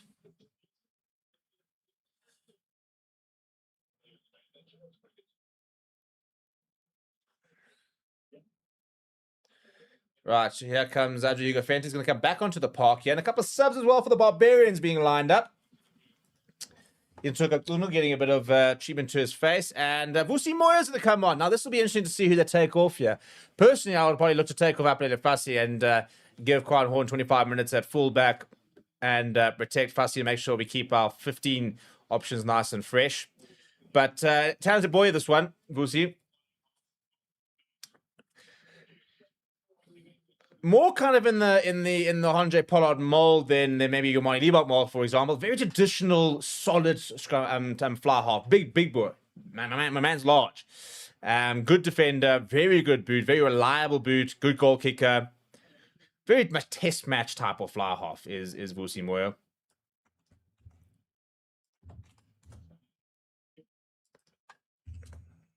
Having a look here, potentially might be a head clash here, so Ntukakulu. Yeah, that's also shoulder head. We're going to see a yellow card.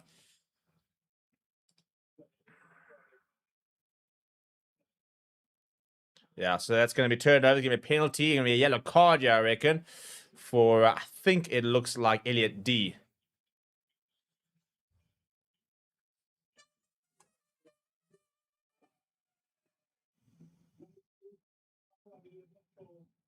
Upright in the tackle, says Mono Ferreira. That is our 5th yellow card. It's been a game of cards so far. Now, Elliot D into the sin bin.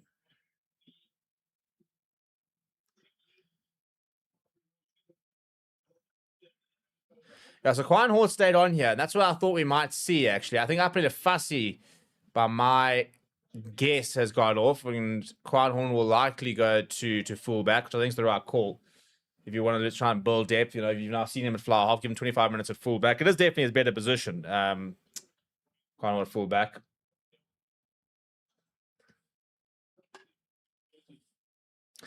So on in number 16, no, not on number 16, because they're always sure they're going to take the scrum or not. Looks like Jesse Creel, by the way, is captaining. They are going to take the scrum, so Lionel Oliveira will have to come on. It'll be a brand new front. There's only Kill, by the way, if you look, he looks familiar. And then Pedro Delgado as well. Under Hugo Fenter as well will use his opportunity to come on. He'll get another stretch of the legs. No Faf just yet. I reckon we'll probably see him in about 7 minutes when we hit that 60 mark.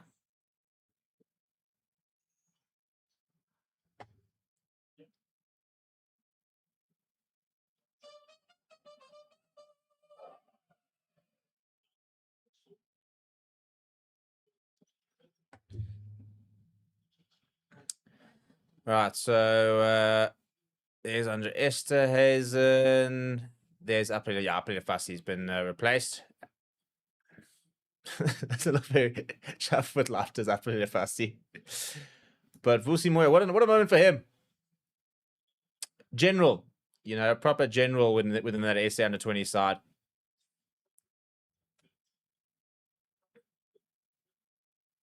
Duran van der Merwe getting a bit of treatment, I think, is he...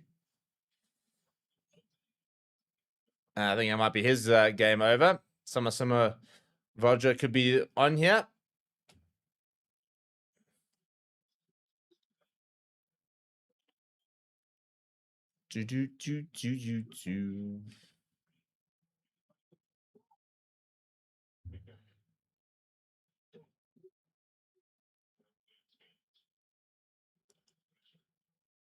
Big shove that. And we're going to have... penalty for the Barbarians.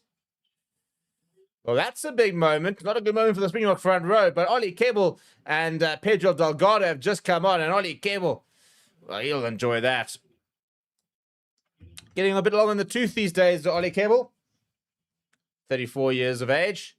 Scottish international.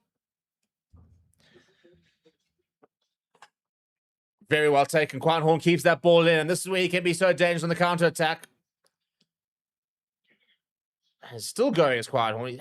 How is he still going? Ref. You can't do that. You can't do that, mate. He's had such a typical Cape Town career, Ollie Cable. He was Bishops, UCT, Stormers.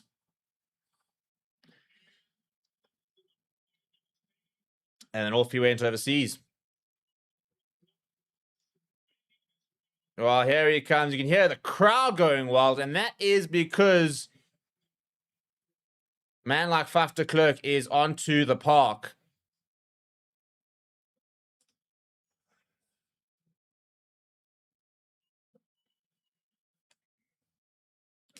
Grant Williams looking solid outing for him. Apart from the other card, a bit of a blemish in the player ratings, which we will be doing after this game. And speaking of blemishes, Andrew Hugo's on and we lose the first line, but Paul de Villiers is all over that. Misses at this time.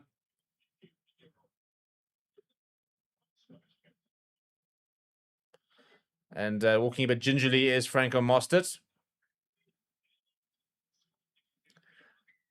And penalty for not running away here. Again, Ben Jason Dixon found himself stuck in that rack.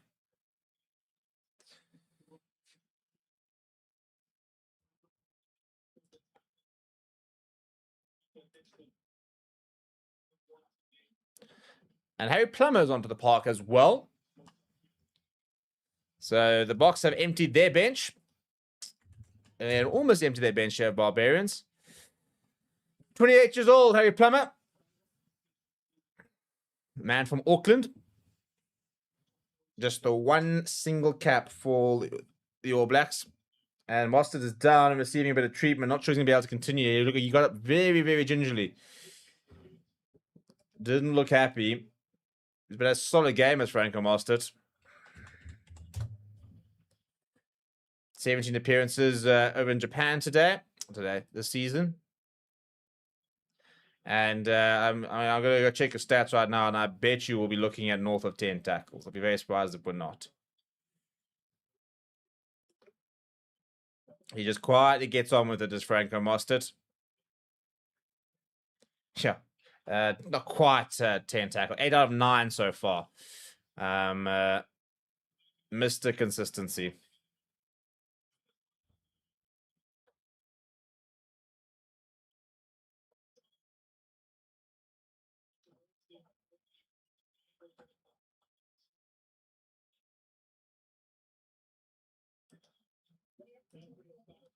Yeah, it looks like he's going to limp off, unfortunately.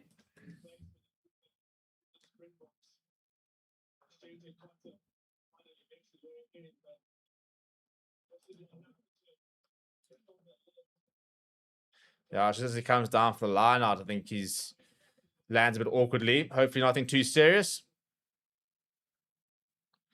Meanwhile, play goes on. Plummer. Thank you. We'll wrap around from Kellaway. Colby's left his wing. Galant, slight slip, and Jesse Creel gets across there.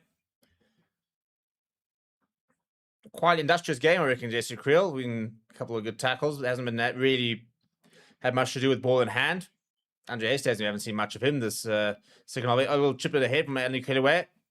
And Faf de Klerk's on it.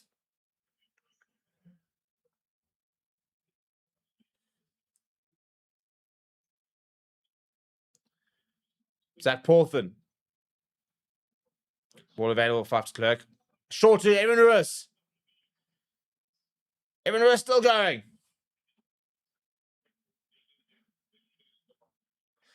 Oh, and first receiver. Then Andreas De Hazen. Now, Edel van der Merwe. Will he finally get his hat trick? He will indeed.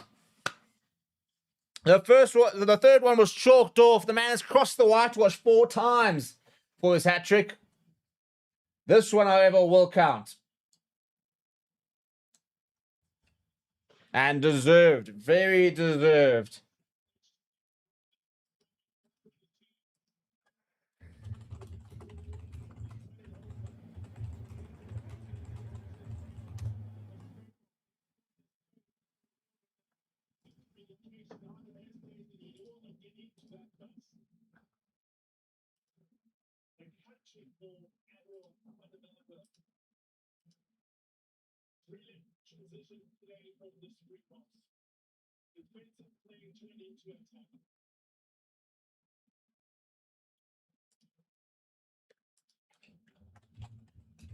Jason Colby, 6 from. No, it's all slipping on you. We're going downhill. We're downhill from Colby. You know, I mean, he didn't put a foot wrong. Now things are just falling apart. Obviously not being completely serious, yeah.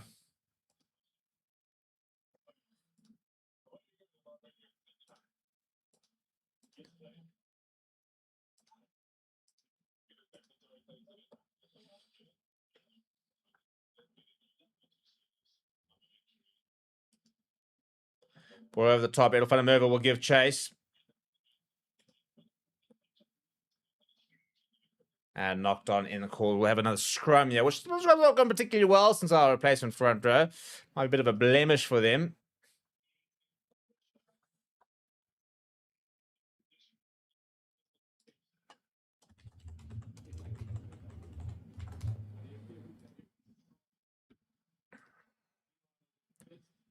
Initially knocked back and then Tunu knocking it forward.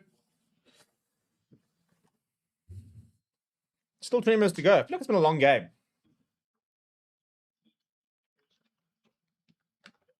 Maybe it's just me.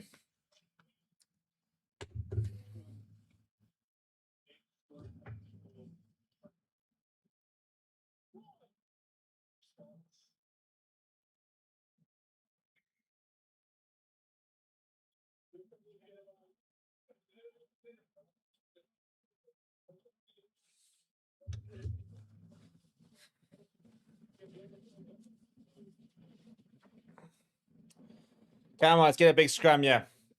We've raised the bat already. I should keep a cricket bat around you. When we get to the 50, raise the bat. Get one to Bokke over here. I think Bokke needs a shirt. Give him a little Forever Sports shirt or something. What do you reckon? It actually hasn't got an official name yet. At this stage, we're sitting on Jan Bokke. So if you have any suggestions for the official Forever Sports mascot, at the moment, last year was Jan Bokke. Little hyphen.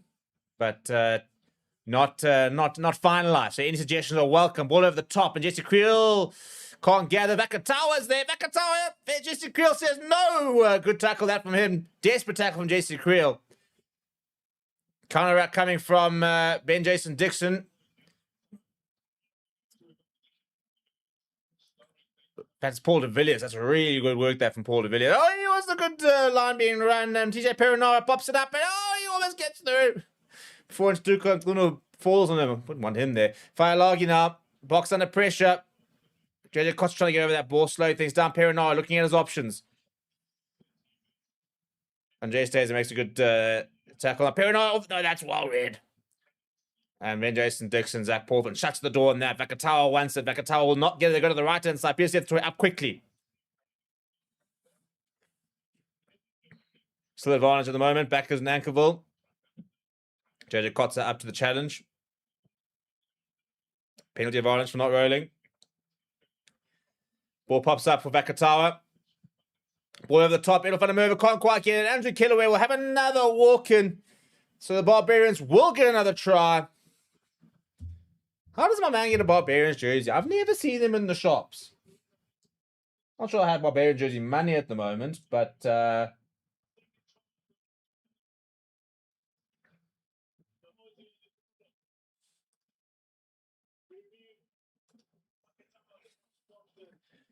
over the top, and in front of Merva, it's 2-on-1. He has to try and go for the interception. Doesn't get it right. Ball over the top. And the Barbarians stroll through for another try. I mean, it's not been a perfect performance from the Boks. Not sure how much we're going to really learn from this or really give much attention to this game so far. I think the main thing is it's a good hit out. It's nice to get out and have a bit of a go. We haven't played phenomenally well. Some of it's been really good, but defensively, I mean, you can see 30 points to a team that's been thrown together in a week is not really good enough, especially when the SAA kept Zim to 0-0. Oh, no, to 0. Not to say that the Zim side's anywhere near as good as the Barbarian side. Vakatawa's had a good game, though. Very, very good game.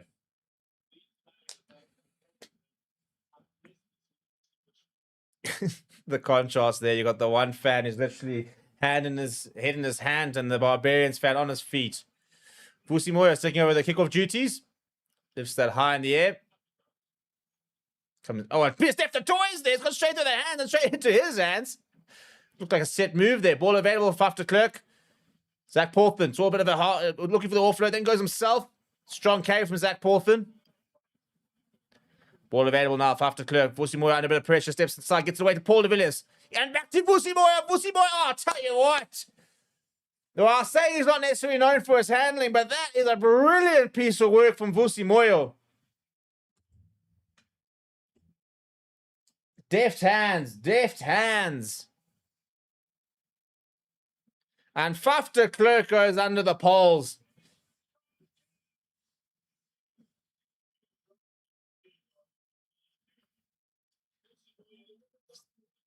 It's ball back inside. Good ball from Paul de Villiers. Back to Vusi Moya. Back to Faf de Klerk.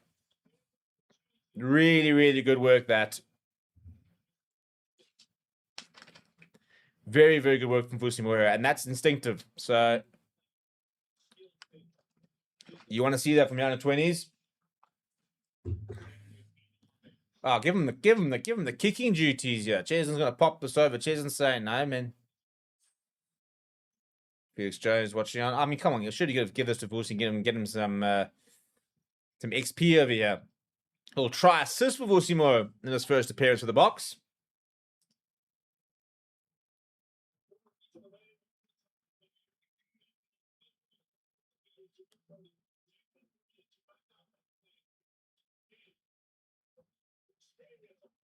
I'll tell you who'll enjoy watching that, Tony Brown. Be very chuffed watching that kind of try.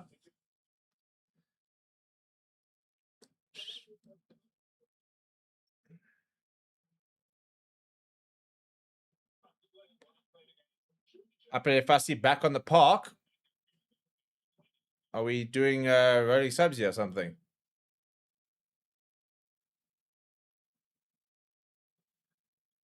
I'm confused as to how that is possible. This Quiet Horns picked up an injury. It's very, very odd. Faf's Clerk goes up. Penalty for the Boks. for obstruction. Grant Williams is onto the park as well. I'm very confused. So that means that Edel van der Merwe has gone off, from the looks of it. Quine Horn's also gone off. Interesting. Interesting.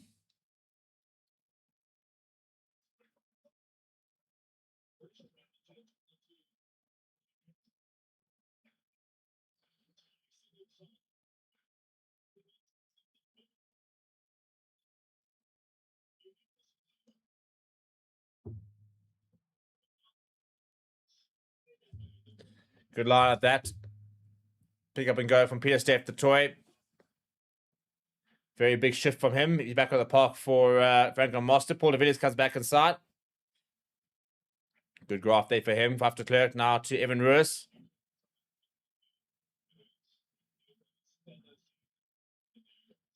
Faf goes to Riley Norton. Going to play a full 80 years, Riley Norton. Pick up and go from Peter Steph to Toy. The legs went and lost the ball in the process. He's not convinced as Peter Steph to Toy that he lost the ball.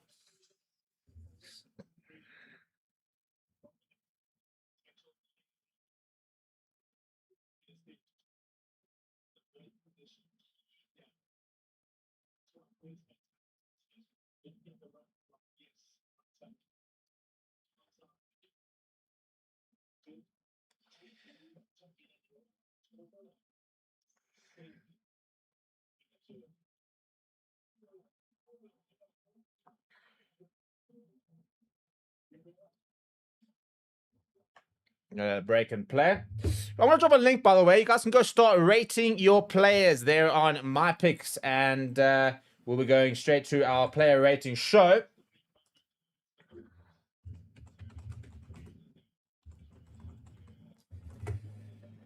So hang around after the game. You can go and rate the players.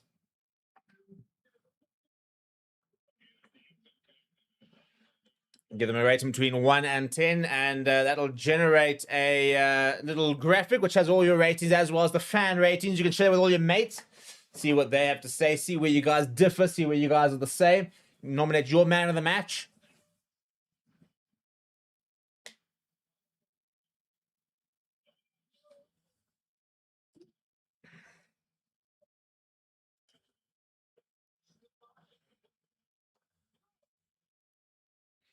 Right, scrum, yeah. And there's a final replacement at scrum off, and TJ Perronai is given away for Santiago Arata. Which means that the Barbarians are pretty much used. I don't think Sintu Manjez is on yet, though. But the Uruguayan 29-year-old is Arata.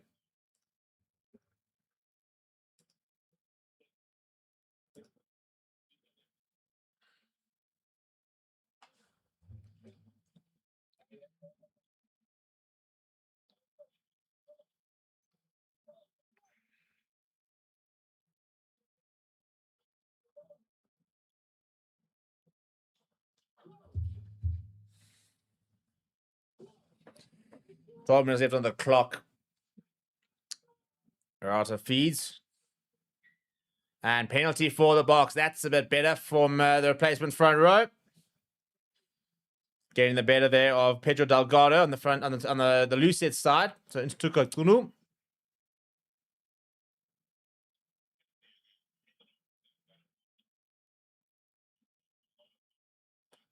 Right, 5 meters out of the box, looking for the try that'll get them past the 60-point margin.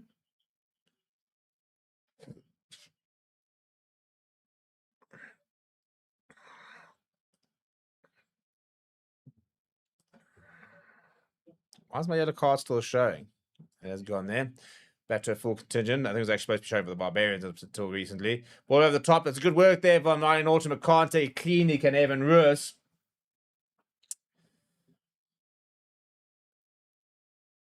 So it'll be a scrum for Barbarians. It's a bit poor, to be honest. It's not a great line out, not the best knockdown, and also not the best catch. Get the timing a bit wrong there. Ryan Norton goes up. It's skew, in fairness. Because he basically he pats it down this side, so it'll skew already even before the knock-on.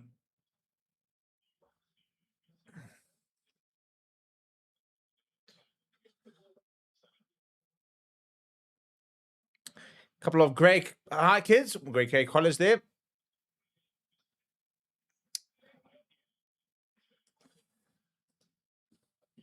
Gqeberha High, Khaleesi made a name for himself. Got that obviously as scholarship from there to Stormers, and from there on to lift 2 World Cups.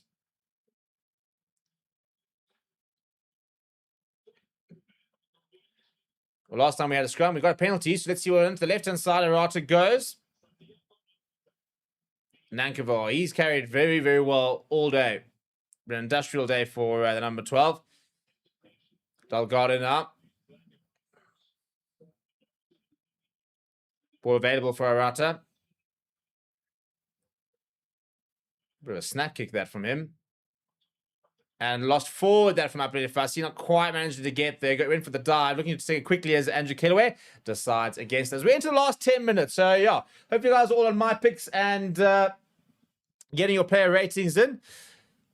We'll basically head there immediately after this and go through the entire 23, 1 to 23, and give them all a rating between 1 and 10.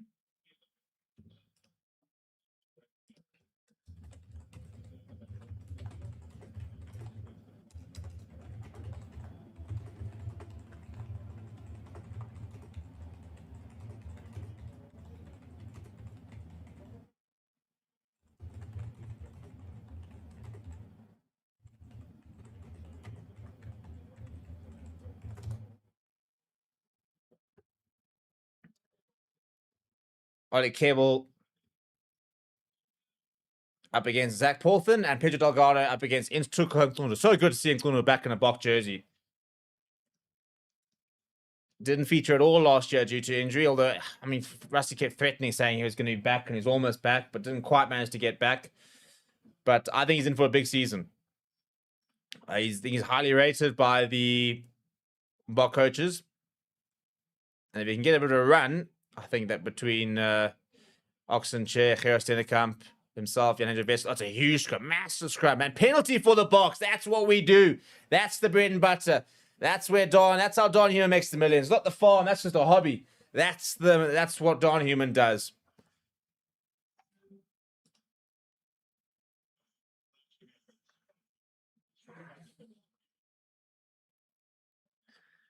And he does an absolute job here on Delgado. It just goes straight through him. Zach Paulson not doing a terrible job, and Ollie Cable either. Right, so the Boks back inside the 22. Call comes from Faf de Klerk to Jojo Kotza. Evan Roos is the intended target. It goes to Evan Roos, looking for the rolling maul. Got a bit of a run. Gone straight down here. Penalty advantage for the referee. He agrees with that not being legal. Now, straight to Riley Norton. Riley Norton goes himself. Ben Jason Dixon. Big tackle on him. Ball available for Faf de Klerk. Popping up to Paul de Villiers coming around the corner. Fighting off a defender or two. Slightly asked there. Loses the ball in contact. And we'll go back for another penalty. Take a scrum. Surely we take a scrum here. No, we're going to take a quick tap. And Grant Williams on the wing. Just short. Ball available for Faf de Klerk. He's digging for it. No. Evan Roos goes himself. He's just short. Faf de Klerk looking at options. Ben Jason Dixon now. Driven backwards, has another go. Still not over. Up in the corner then. Tuko Kuno's going to have a go. Place as well. Now Faf de Klerk goes to Vusi Moyo. Onto the angle, up there, Fassi, just short of Jesse Creel. Jesse Creel gets to the grounding eventually. All becoming quite straightforward here from the Boks.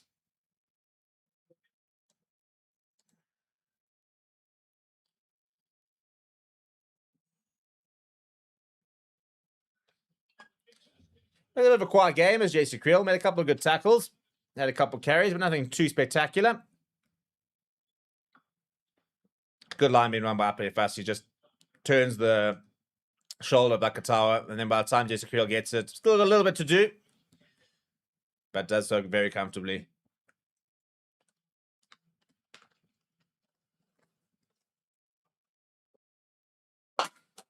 Yeah. Almost had buckets there. Terzenkovic watching the timer run down as the Boks go to 66 points. The game fast approaching that 100-point mark. A bit of a try-fest, if we're going to be brutally honest. Always going to be, to a certain degree, two defenses that have not spent much of game time together this year. And probably, I mean, I think the question is, are we more excited about our attack, or are we more worried about our defense coming out of this game? That will probably be the big debate in the week. England up next. England 15 were pretty awful yesterday. Lost to the French. Vusi Moyo now in the pocket. Sees a bit of space out in the deep. Nice big kick for him. He's got a good boot as Vusi Moyo. So I said, very much in the mold of a test flower half. Now, Harry Plummer. Just a little chip kick, and that's far too far. That's really poor from him, to be honest. It'll be a line out on the 22 for the Boks. All thinking about taking quickly, decide against it. 5 minutes left, so still got 5 minutes to get into your My Pick selections and go and rate the players.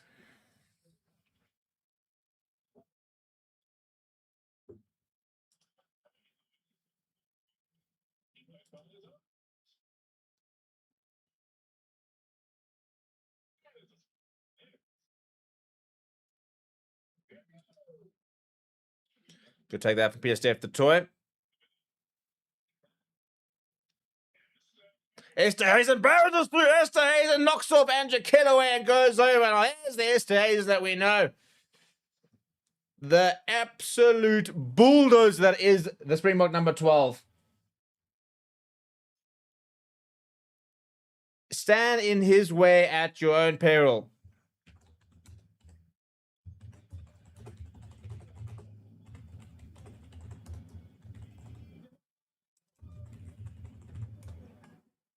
That's a proper carry from him. Goodness me. It's barbaric the way he carries. Just so...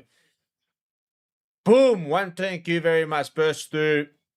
Bumps off one. Easy as you like.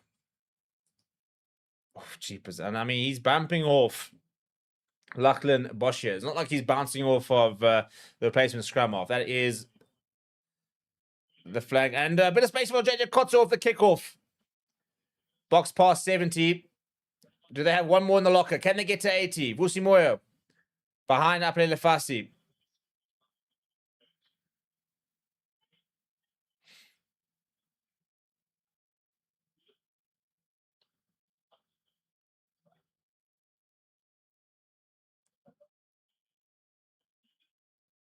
Puffs Clerk shaving for the box kick.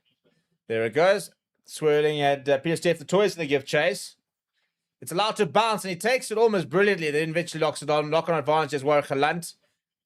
Has it now. Arata gets it away. They're sent to Manjesi in the red scrum cap. Playing back on home soil.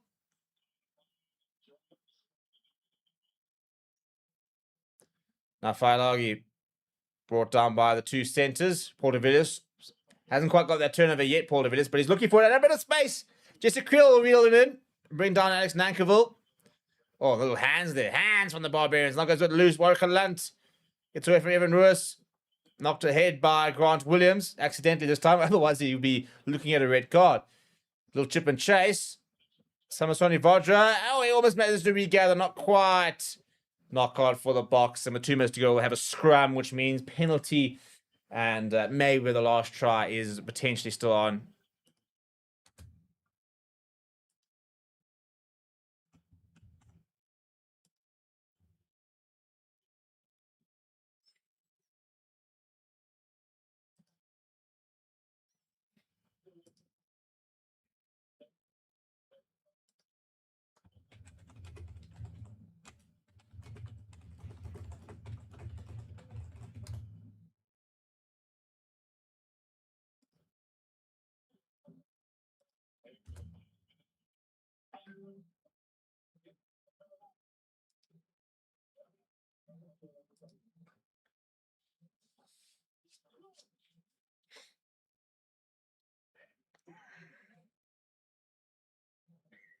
Free kick, quickly taken from Puff. Jesse Creel pops out to Vusi Moyo, pops it up to Grant Williams, coming around the corner. Grant Williams puts his head down. Still goes Grant Williams. Ball available for 5 to Clerk. Ben Jason Dixon. Oh, turnover ball here for the Barbarians. What can they conjure up? And that's nothing. It's a knock on and, well, initial knock on coming from the Boks. We'll go back for that one.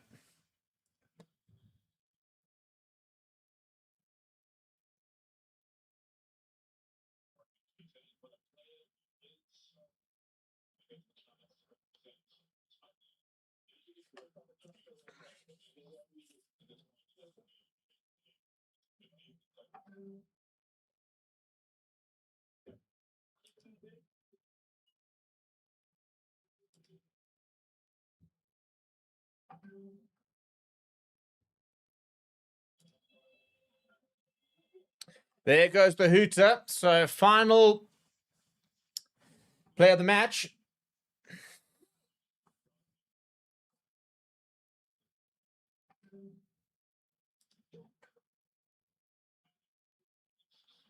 And Barbarians will kick this out. They'll want another try. Nanka, turn go from Harry Plummer. Good tackle from Esterhazen. And Paul de Villiers over that ball. Paul de Villiers, well, he needed to get one, didn't he? He does get the steal. And Jesse Creel decides it's the captain. Oh, we need to go here, people. And Zach Portland is over as well. He gets his try. I like the intent from Jesse Creel. Everybody wasn't sure. He said, no, come, let's go. Let's take it. Taps it, goes. Zach Portland goes over, and the Boks should hit 80. Not a bad little stretch of the legs there for the lads. As I said, they'll be a bit worried maybe about the tries conceded, but plenty of tries scored. 78 at this stage, potentially up to 80 points.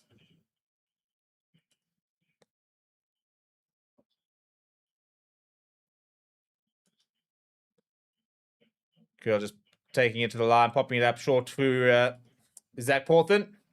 Right, so in terms of what's to come, people, from here, we will be going to the player ratings show. We'll start and basically summarize the match and kind of go through exactly kind of what happened and where and the likes of that. And then we'll get into our player ratings as well. So don't go away. Make sure you come and join the fun.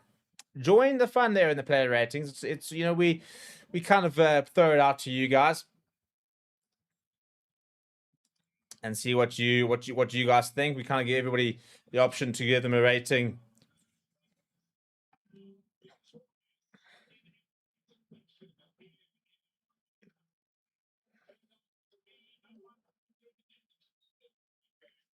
Right, people, let's get into it, shall we? Please smash like on the video. Please do subscribe to the channel as well. We'll be heading over to our player rating show. Big shout out to everybody who's joined us. Welcome to all the new members. And hopefully we'll see you guys very, very soon